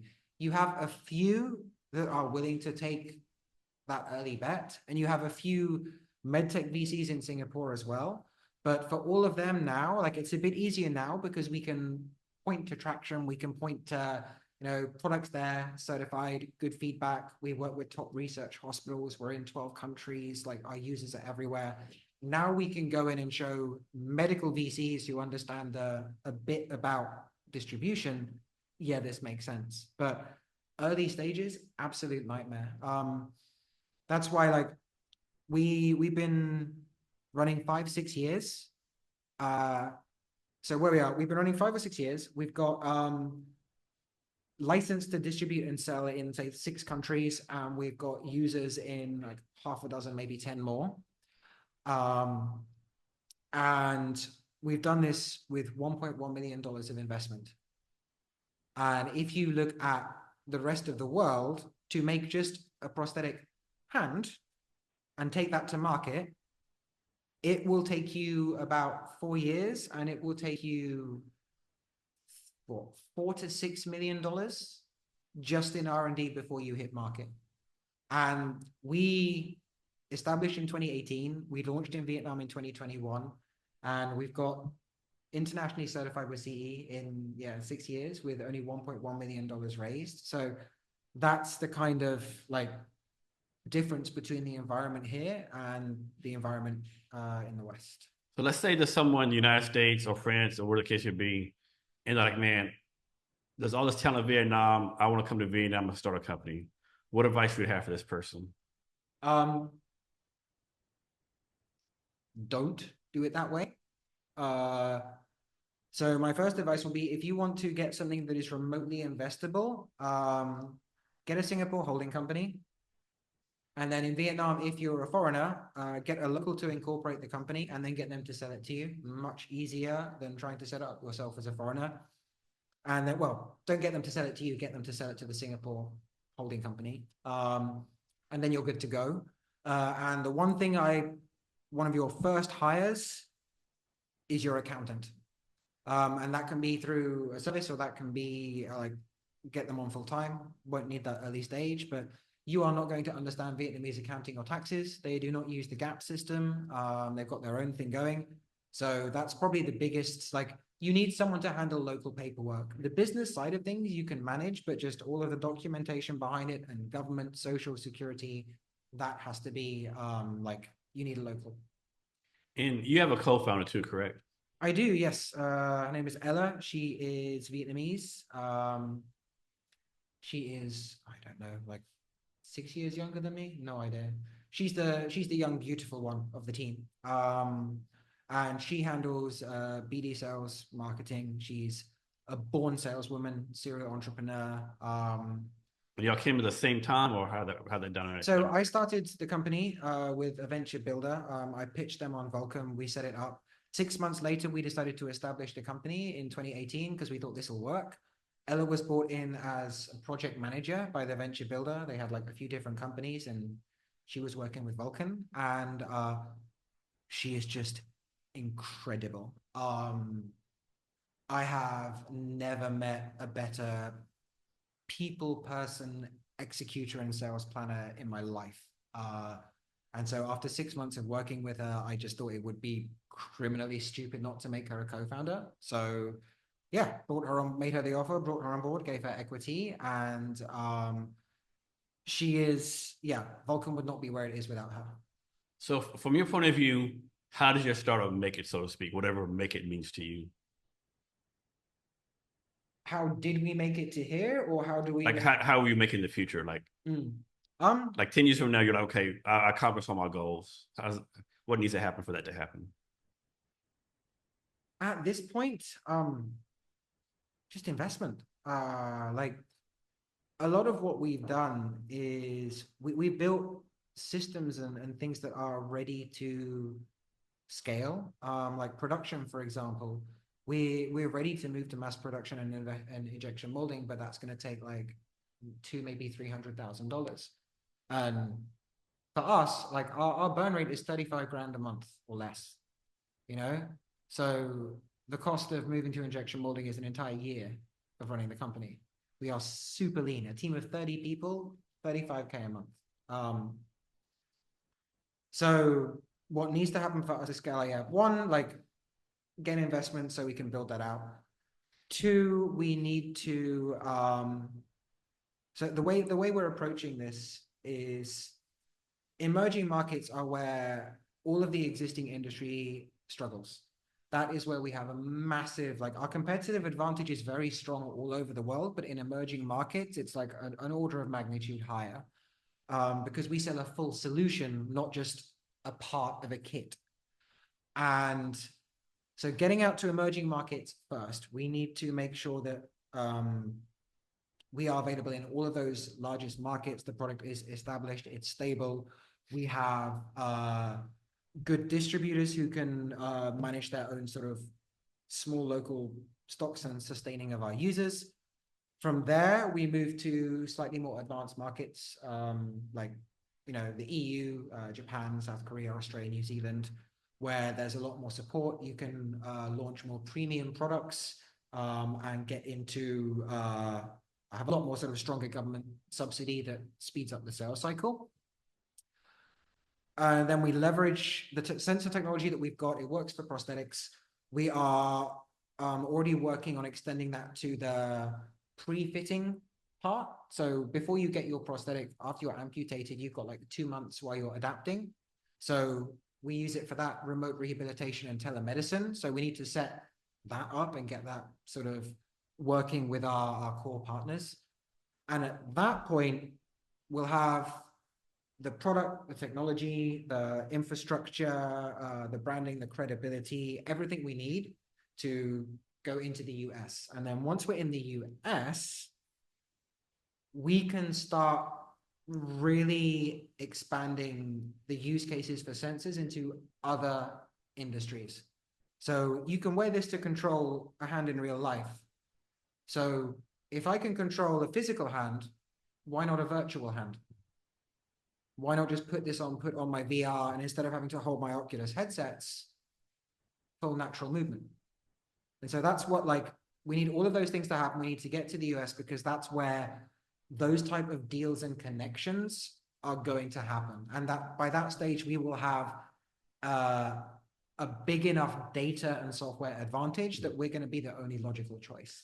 So this question can be kind of morbid, but like, there's a war in the Middle East, Russia-Ukraine war.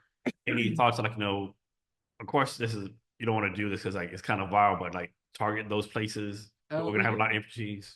We do. I mean, we're distributing in Egypt and Ukraine. And we don't, not a lot of folks from Gaza because, like, the border there is closed. But when that's worked out, yeah, we're going to be fitting them. For Ukraine, it's a mess. It's a saturated market. Everyone's trying to get there, and everyone is trying to show off their new fancy hand that they put on this, soldier or civilian. And none of the companies are actually thinking like Ukraine. You've got in the last 2 years 50,000 new amputees, and normally arm amputees are 20 to 30%. Here they're 50% of amputees, and everyone's just thinking, oh, we'll sell as many hands as possible. No one is thinking, yeah, one CPO, clinical prosthetists, they can fit 95 people a year right now with the current products, and Ukraine has like less than 300 of them. The problem isn't that we don't have enough fancy bloody hands. The problem is that we can't fit them to enough people. The entire infrastructure and distribution system is fundamentally broken, but everyone's too focused on, look at our shiny hand, look at our sort of, oh, look, this soldier is so happy, look, this civilian is so happy. And you're not like 50,000 people and you're helping what, like less than 1,000 a year. I mean, give me $30 million and I can have the whole country wearing prosthetic arms in under 2 years. Like, so that's one thing there. And also, because our product is a complete solution and you don't need any extra tools or like expensive equipment, it's optimized for war zones. Our product is perfect for going out to people who have been recently amputated. There are no other clinics in the area. There's no logistical support. But this thing, you can just slap it on them with 40-year-old sort of manufacturing tech, and they'll be wearing the most advanced sensors in the world. But the infrastructure you need to put it on is like, an oven and 2 bricks. So that's where, like, I think Ukraine and the increasing conflict zones, yes, it's sad, but at the same time, for us as a company, it represents an area where we can go in and help so many more people so much faster and more cost effectively than anyone else. Have you found like there's any like cultures out there somewhere where like you know what, we're made by God, we're not gonna put a human made thing on a God made body? We haven't encountered that so much yet. No, the biggest difference really is in people's perception of technology. So our clients who are from, let's say, more developed nations, they are much more comfortable with the black robotic style.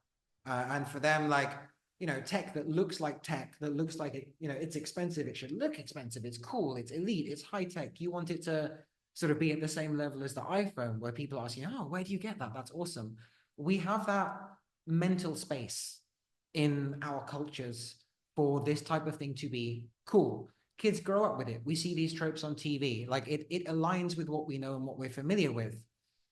But in a lot of emerging markets, there's a much more reluctance. People are more shy. They want something that has skin color or lets them sort of blend in. And those are 2 very different mindsets that you need to account for. Can someone say, hey, I want to have, I don't know, a floral print on this or tiger stripes on this? How much you can do that. Design it? That's very easy. It depends on what technology you're using to make the socket, but either you buy a special printed sheet to put over the plastic, or if you're doing 3D printing and you've got an HP JF560, something like that, you can put in the design and it will print it in full color. Or for some of our users, we use hydro dipping. So like if they want something that looks like carbon fiber, but without like the huge expense of carbon fiber, we make something like this. We have a few workshops that we know. Weirdly enough, they mostly do bike parts. And we give them the socket and it gets dipped and you have beautiful custom paint job. Um, like from the day you start making it, how long does it actually take to make it from starting to like completed project? Are you talking about manufacturing a product or fitting to a user? Oh man, let's do the whole process. So to manufacture one of these at the moment, like that's just about production capacity. So like 1.1 units a day right now. Yeah, we need injection molding. And then to fit to a user. And once you go to injection molding, how much will that improve? Well, by the end of the next year, our target is to hit at least, I think it's something like 200 a month. Okay. But long run, I want to get our capacity up to at least 1,000 a month by the end of 2026. We have a couple of government organizations, like one in India as well, that's interested in doing this at massive scale. And then so like that's it can scale up to infinity. I know that sounds a bit silly, but if you throw in enough money into manufacturing facilities, this can scale up to millions a year. We don't need millions a year, but you could. Yeah, hopefully we never need millions a year. And for fitting the user, I mean, at the extreme end, you can do it in one day. Okay. The more common is 2 days. Okay. And for the traditional sort of bionic hand system, you would be talking, anywhere from 3 to 5 days spread out across 2 weeks. The most time-consuming part always is the socket manufacture and electronics installation. And normally with like traditional sensors, that's going to take you maybe the whole thing 12 to 14 hours. No, it'll take you up to 24 hours if you're including casting, prep, setting it all up, like a lot of physical labor. We cut that down to half or less. So instead of having to do all of the molding, mapping, and installation, they just get the shape. We give them the jigs and molds. So you get the cast of the user, stick that on, wrap it in plastic, like 2 hours later, done. Clip that in, put the hand on, go away. And so how long can this be in storage before it starts to degrade, so to speak? Or once you make it, it's like never degrades? Well, silicon will start to degrade after like 3 months. Okay. And because we're stuck with 3D printing, UV resin will degrade between 2 to 2.5 years. It starts getting a pretty long time then. Yeah. But we intend to extend that as far as we can, like moving to ABS plastic, for example, will hugely extend what we can do. The biggest, I'd say the biggest point of failure over time is going to be, it's a mechanical moving part. So you're just going to see wear and tear on the inside. And that's something you can't really do a lot about that. It's still going to last a good, 2 years or so before you start seeing real problems with alignment. But that's I'd say the largest concern. So of course, as a startup founder, no one's ever happy. Everyone thinks they're not going as fast as they should. But in general terms, are you pretty happy where your company is right now? I'm happy where the company is right now. I mean, we're 3 years behind schedule, but I'm very happy where we are. And I can't really, bitch about it too much. What it comes down to is if we'd had, if we got like the standard pre-seed funding that the US would get, $3 million or so, if we got that at the beginning, then by this point, we would already be global. We would already be in the US. But that's, no point crying, we didn't. What that did mean, though, is that we have had to be phenomenally lean. We have had to build systems that are scalable while staying lean. It's forced us to a level of efficiency that no other company in the industry has had to really deal with. And I think that has meant that the product we have now is, I'm pretty proud of it. I still think there's work to do, but I am very happy with where the company is right now.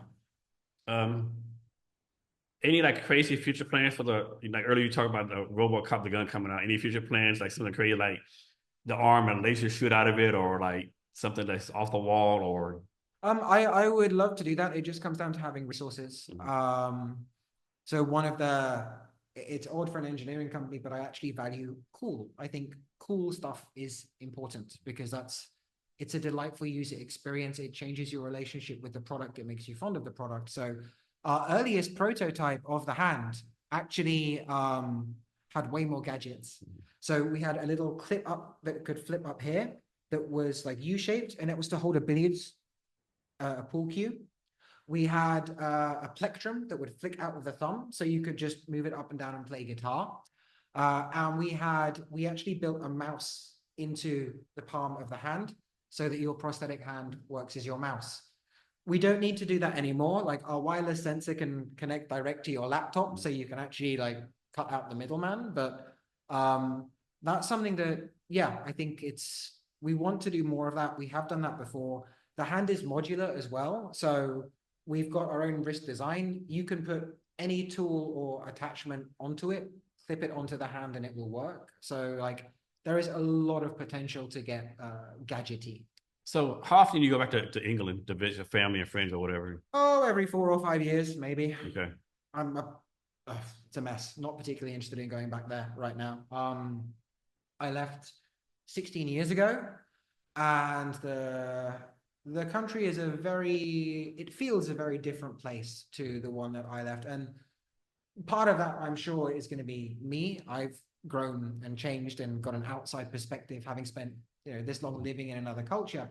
But also, yeah, I just think it's not a happy country right now. It's a mess. For yourself, are you like, do you have like, I know a lot of people say they get the 90-day visas and go somewhere else and come back for 90 days. Is that what you're doing? You have like a business visa, or you No, actually, no, you actually a Vietnamese citizen now? I have a temporary residence card. I have Okay. a work permit. I'm good for the next 2 years. Okay. Early days, yeah, I had to do a lot of backwards and forwards, especially while we were applying for the work permit. But Was that pretty easy to get? Kind of hard? well, UK has 14-day visa exemption, so that was fairly easy. And you could get 3-month tourist visas. I haven't had to do it for a while, so it's probably changed. They had a huge problem with English teachers and bag packers, so they really made everything a lot stricter. But yeah, if you've got like a business, you've secured investment, you're working here, and it's a job that couldn't be done by someone else, you can get the permanent residency. Okay. I won't get citizenship though. That's like no chance. Yeah. Talk about what it's like living in Vietnam. Good. I like it. I mean, it's yeah, as I said before, like it's technically a communist country, but I feel a lot more free here than I ever did in the UK. Weirdly enough, it feels like there are fewer restrictions. There's fewer drama. The food is amazing. The climate can be a challenge, especially monsoon season. People are pretty wonderful. They're lovely. Yeah, I'd recommend it. It's a very interesting mix of East and West. Like you still definitely know that you're not in Kansas anymore, but there's a lot of they are super open to new technology and new concepts. I mean, Vietnam is like one of the biggest countries in the world for cryptocurrency and blockchain. Did not know that. Okay, it links to hustling. I mean, there are a lot of scams as well, but Yeah. also no, they are super into crypto derivatives, gold trading, like all of them with their side hustle. They are open to those new ideas. Yeah, like I'm sure there's crime here, but it's nowhere compared to the United States, right? Like yesterday I was walking somewhere, I was thinking to myself, if I was in the States, there's nowhere where I'd be in this place, this situation right now. Like there'd be no way. It's like one of them is like, So that's there is, I'm not gonna say, well, I'm massively exaggerating here, so you're gonna have to take that in mind, but there is almost no violent crime here. If you're a foreigner, especially, you might get your stuff pickpocketed or stolen or defrauded or whatever. Stuff's gonna happen. In 16 years, I have never felt that my safety was at risk. And this includes walking around anywhere in any city at 4 a.m., male or female. Yeah. Female, you're going to be a bit more wary. I mean, there's a chance that you might like get groped or something if you're sort of alone on your own at 4 a.m. and some sort of drunk guy drives by. But as a general rule, no, it is an extraordinarily safe place to be. An example is the Vietnamese police. So they've got guns. Plenty of them have guns, but they almost never fire them. They can be facing a guy with a sword and a stick, and what you'll notice is everyone sort of the barrier sort of group of people moves backwards and forwards and backwards and forwards and backwards. Eventually, someone will just go in and grab the guy.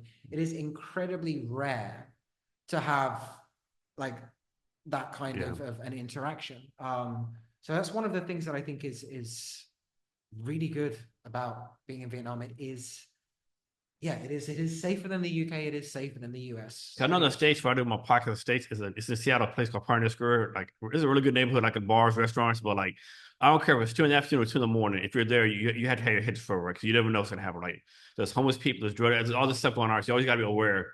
Here it's like, okay, whatever, right? So in my mind, I gotta make sure I remember to make that shift when I go back to the States. Like, okay, you're not in Vietnam no more. Like, you gotta pay attention again. It's gonna be an adjustment. But here is, that's one of the things I actually really do appreciate about this place. It's the perception from the outside is vastly different to the reality of living here. So you've been here for 16 years. So of course I came here in February for 10 days, did all the tourist stuff, right? I'm here again doing business. What's something you have to go see that maybe might be off the beaten path, so to speak?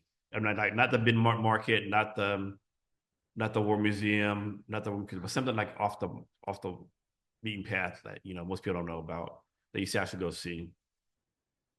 It's a tough one. Well, in terms of food and off the beaten path, the best thing to do is just drive around all over the place. Don't have a particular plan. When you see a little street-facing shop that has a crowd of people in it, that's where you go. If the locals are going there, solid local food. Go there, buy whatever, ignore the dirt or the mess. It'll be fine. If there are loads of people there, that means no one's been poisoned. One time, like all that, like go down alleyways. All these alleyways had just such amazing things in them. Oh, the hems, that's another thing about being here. Like thousands of tiny alleyways. Again, like you can just drive down them. They're safe because they're all house fronts. They're all grandmas and granddad downstairs looking out over that alley. Like nothing's gonna happen there. So that's one thing. Just drive around and follow the locals. The other one is just a me thing. I mean, I'm a city boy now after 16 years, but I grew up in the British countryside. Absolutely love it. And so going to the coast near Trang Munich, finding like a small resort or whatever, or like homestay, and just experiencing that, absolutely phenomenal. I think the rest of it, off the beaten path is just like living like a local. I know one thing. You could be really weird. You could be really weird and go to the geology museum because no one goes there. I have no idea how I ended up there, but it was fun. So on Sunday, me and my friends were walking around in District 1, walking around. And we noticed there's these 2 restaurants, right? One restaurant is a long line of like foreigners, right? White people, Australians. 2 blocks away, it was like 30 Grab drivers. Okay, let's go with the Grab drivers, all right? Well, Grab works for everyone. So there might be 30 Grab drivers for all the foreigners who can't be bothered to go line up. But that's another way you can look at like what gets the most traffic on Grab that's near you. That can be a pretty solid way to find good food because the locals are vocal in their reviews. So what's something about Vietnam that you've grown to love that most people outside of Vietnam don't know about? Well, one, like, sounds odd, freedom. Like you can do a lot of stuff here and no one really cares. No. There's not so much social judgment either, I'd say. Like there is if you violate social norms, but the social norms are basically, be polite, be nice, respect the elderly. It's not that hard. No, it's not.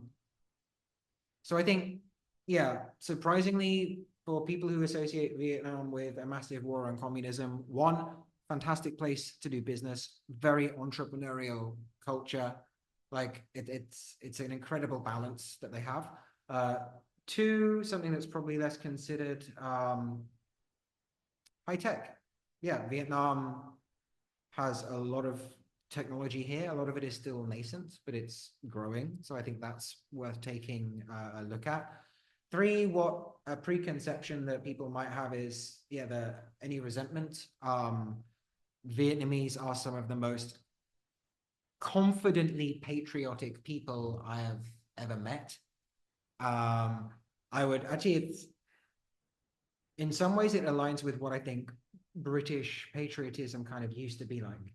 Because back in the day, it was kind of like, well, of course we're proud of being British, but we don't talk about it too much. That would just be embarrassing. I mean, like big national event, sports event, yeah, wave the flag, whatever. But if you really have to tell people you're that awesome, you're probably not. So and same here. yeah. Like, football, national sports events. Oh yeah, go Vietnam. If it's international geopolitics and something like that, go Vietnam. But generally, day to day, just no. That's something that's surprising too. Because I'm actually from Texas, so Texas have flags everywhere. Like I'm on every block. Like, man, I never thought it'd be a place that had more flags flying than Texas, right? Oh yeah, but like, even then, it's part of that is it is not a big thing. It's just default. With Vietnamese, yeah, cool, proud of Vietnamese, got a flag, whatever. Next topic. Yeah. Like, and that's I think the big difference. It's not some ideological statement. It's the default. So can you give a quick demo of the arm real fast? Yep, absolutely. I'm conscious that we've been running through time. So in a box set, camera angle. So you get something like this. You'll have the hand, you will have the wrist connector and battery socket, batteries, and the sensor. Setup is pretty simple. So the clinic will take a mold of the user's hand. They will put together all of the wiring that needs to go inside the arm, which is literally click, done. This goes inside the hand, wrist connector and battery socket. And then they will, of course, install that into socket itself. Batteries come with it. They are, one of the things we were very careful about is that there are 0 moving parts or points of failure on the socket. Batteries are magnetic. You just push them in and they will lock. So that's that. You get the hand out, connect it again, just press a button, lock it in, done. It's got 360-degree wrist rotation as well, pretty easy to use. And you can adjust the thumb for different grips. So that's your hand. And then, I have a horrible suspicion. Do you have a USB charger by any chance? I don't think I do. You do not. Maybe I do, because I suspect my phone is out of battery. Well, I'll have to try and do it without the phone. So you turn on your sensor and you turn on the hand and you basically just wait until they connect. It'll go green when it connects. Okay. And that's it. I can now control the hand.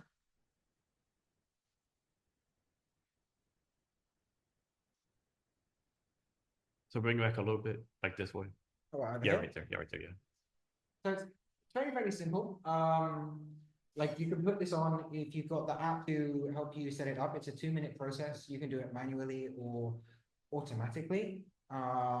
It does do some auto adaptation using machine learning when it's put onto a new user. So it may work for you. We can do a quick test to find out. Very frustrating. I was out of battery, damn it. Okay, so if you just put that on your forearm, you can put it on your forearm or your bicep. It's location agnostic. All right, so turn that on. Okay, and turn on the hand. Wait for it to go green. Wait, we don't do anything yet. Wait for it to connect. There's a green light on that means it's connected. Okay, now.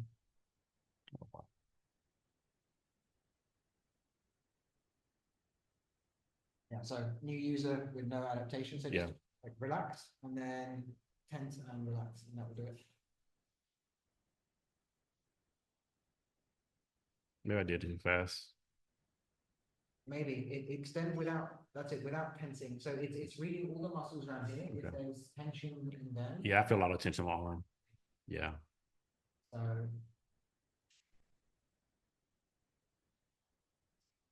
Okay. that's it. And you can adjust this to get different grips as well. So this is you've got key grip, you've got precision grip, you've got power grip. And what you're experiencing now is what most of our users have, like a little bit more time playing around with that to customize and calibrate it. What you're doing here is the like the most basic level of functionality. Our more advanced users, they can control exactly how much it closes and opens. They can determine, is it default open or default closed? Okay. They can control the strength and the speed. So we actually have, some of our users can catch thrown objects. I was at a conference in Malaysia a few weeks ago, and we spent a very interesting, I can just take it off. We spent a very interesting 30 minutes throwing bottles of water at our amputees, seeing if they could catch them, and they could. We have another one of our guys, Hai. We have like 2 amputees who are just levels above everyone. We accidentally built winter soldiers. So we've got one guy Yum and one guy Hai. Both of them are gym rats. Both of them are absolutely ripped. Like Yum he is sculpted. And so you see this guy, he's sculpted, awesome, phenomenal arm. Like, yeah, he makes me feel very insecure. But so we've got those 2 guys, and they're phenomenally skilled at this. And they're at the stage where, yeah, they can like catch objects. Hai, the other day, he was doing one of those balance challenges where you have to like try and put 2 balls on top of each other and doing that with a prosthetic hand is insanely difficult. And like that's the level of control that they have with a bit of practice. And this is the entry level control software. Like above that, we've got pattern recognition, we've got way more outputs. We can actually, like the bionic hands, we can take any bionic hand in the world and link it to this. No software integration, it will just work. And connects this as a regular Bluetooth connection. Is like any Wi-Fi stuff included, or it just uses Bluetooth, which also means that every other wearable sensor in the world that uses Bluetooth pairing can be integrated into the system. If you want to buy like a gyroscopic foot control for video games, you can connect that in and you can control your hand with that instead. Has there been an instance for like you're doing this for a kid and the kid like kind of gets scared of it, you know? Do you ever have a chance for like when kids get scared of this? So like, kids are an interesting one. They're more interesting because of how they respond to the physical appearance. We don't fit kids with our hands because we haven't engineered one small enough yet. And kids are pretty much the only place where 3D printing really makes sense for me. But yeah, so what we find with them is that they respond quite positively depending on the prosthetic. So we had one instance where one of our users, they initially went to Singapore to get a $5,000 cosmetic hand. And it's just a silicone hand. It looks exactly the same as a real one. It's completely non-functional, but you know, it fills your sleeve. And they had, I think it was a 4-year-old kid. And so they, you know, imagine that feeling. You've gone to Singapore, you've got your new hand, you're feeling like, yeah, I look whole again. I look sort of like me again. And you get home and you're greeting, like you see your family and you sort of, they run up to you and your 4-year-old kid sees your new arm and they just start crying because it's uncanny valley. It's weird. It's terrifying. Like, no, daddy's not rubber. Oh, what the hell? It scares them. And just imagine for that user what that feels like, all of that hope, all of that expectation, all of that, yeah, this looks amazing. And your kid is terrified of you. So on the other hand, that kid has grown up watching Teen Titans and Ben 10. That kid is used to a robot arm that looks like a robot arm and is cool and belongs to a superhero. So when that same parent walks in with something that looks like this, the kids like it more. They want to play with it. Mom or dad is now a superhero. And so that's a massive sort of difference. And it's something that you really have to experience it to fully internalize how big a difference that is and how much the expectations are wrong. So Rafa, you already talked about your company some, but can you go in more detail, like how it got started, what you're focused on now, what your big dream version is for moving forward? Yeah. So we started, or like officially established, I guess, in 2018. We launched our first product in Vietnam in 2021, which was the hand that we have now, and a very simple button control sensor system that would go in your shoe.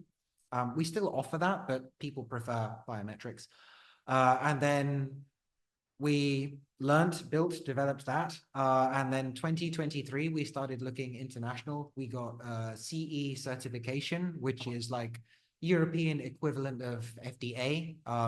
We will get FDA probably next year or year after. Like we're going to be in the US in 27. But so we got CE certification, and that let us start distributing regionally. So where we are at now is we're a well-established company. We're licensed, certified, product in the market, selling regionally, customers globally. Basically, we're just looking for fuel to pour on the fire at this point. Like, we're ready to scale up to mass manufacture. We're ready to build a broader data management infrastructure and ecosystem for our users. We're working with several several hospitals on sort of more advanced research programs to try and get these sensors beyond prosthetics. So rehabilitation is a start point. And the goal in the next 2 years, we are going to basically become the dominant hand and sensor brand across the emerging world. Like if you are looking for a prosthetic in Asia, South America, Africa, Europe, like everywhere outside the US, basically, if you're looking for a prosthetic, Vulcan are going to be one of the first brands that you see, and we are going to be one of the first brands that your clinic will recommend. And then 2027, we will have a more advanced hand. We don't feel the need to build full bionic hands, but like mid-ground one and more advanced sensors that can do advanced medical grade readings. And that's when we'll sort of go into the US and go really deep on the sort of algorithmic side of things and the sort of data processing. And yeah, by 2030, our goal is to be the human interface experts. Any technology that you want to put on your body, you'll come to Vulcan. And one of the reasons I know this is going to be big, and one of the reasons why I'm very confident in what we do, especially when I look at the competition, there are 3 big sea changes that are coming. The first one is, humanoid robotics. Right now, the most advanced hand in the world, like prosthetic hand, they make less than 1,000 a year, and it's phenomenally expensive. Optimus are about to make hands that are just as flexible and advanced, except they're going to be making 5 million a year. Or when China starts doing this, 10, 20 million a year. But that 20,000 bionic hand is going to cost less than a smartphone. And all of these prosthetics companies are now going to be in a race to the bottom on pricing, and they are not going to be able to compete with humanoid robotics.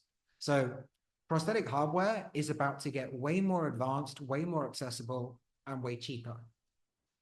Then you've got sensor technology where more and more everyday products are integrating sensors and wearable sensors. I mean, smartwatches are probably the biggest example, but if you look at what Meta are trying to do with VR and AR, if you look at exosuits, like we're strapping more sensors on people, we can get more data than ever before. And then finally, AI is we can pull all of this diverse information from different sources, vectors, and trajectories together and use it to build a composite picture that we can do things with. And so those 3 big sea changes kind of mean that the fancy robotic limbs and the hardware side is going to be done. We don't really need to upgrade the people. Human body is pretty fine, not going to change that much, but connecting the 2 is where we're going to find the gap. And that gap is the one that Vulcan's going to own. So If you're an amputee, you won't go to Autobock for your hand. You'll go to Optimus. You'll get the latest Optimus hand, maybe $2,000. But then how do I connect this Optimus hand? Well, I can spend $20,000 on 40-year-old technology that takes like weeks of work and wiring, or I can just go to Vulcan, slap it on, and it will work perfectly immediately. And because it's Bluetooth and an ecosystem, I can control my hand, but like I've got a smart home. I'll connect to that. Anything with Bluetooth, I'll control the entire world around me with my body. And that's where we are going to be. Nice. Can you give us ways for people to reach out to you, whether they want to work for your company or maybe a customer, whatever the case may be? The website is wearevulcan.com. You can search for Vulcan Augmetics on YouTube. You can search for us on TikTok. You can find us on Facebook. We have the most phenomenally talented marketing, media, and brand ambassadors. You will see a lot of imagery. Or if you're interested in actually getting the prosthetic itself, go to whatever clinic is nearest to you and tell them, have you heard of Vulcan and can you import it? And they can like reach out to us and we can make that happen, because this is how we operate. We will find the clinic nearest to you. They will learn to fit this product in a few hours. You will be able to get that product. Is there anything else that I asked that I haven't asked you? Anything else you want to talk about? I don't think so. I've rabbited on a fair bit today, and it's hard to think of a topic that I haven't sort of segued into. No, I think that's pretty much it. Vulcan in a nutshell. If there's anything else, it would probably more be about me. Nice. Hey, I want to thank you for your time today. Really appreciate it. No, happy to be here, and thank you for having me. This has actually been it's not often I get to have a conversation at this length where I can actually like go into a bit more of the thinking and the perspectives behind what we're doing. I mean, I can't remember the last time I mentioned Russo or Descartes in a conversation about prosthetics. So that's a nice one. Nice. Thank you. And to our listeners, thank you for your time as well. Remember to be great every day.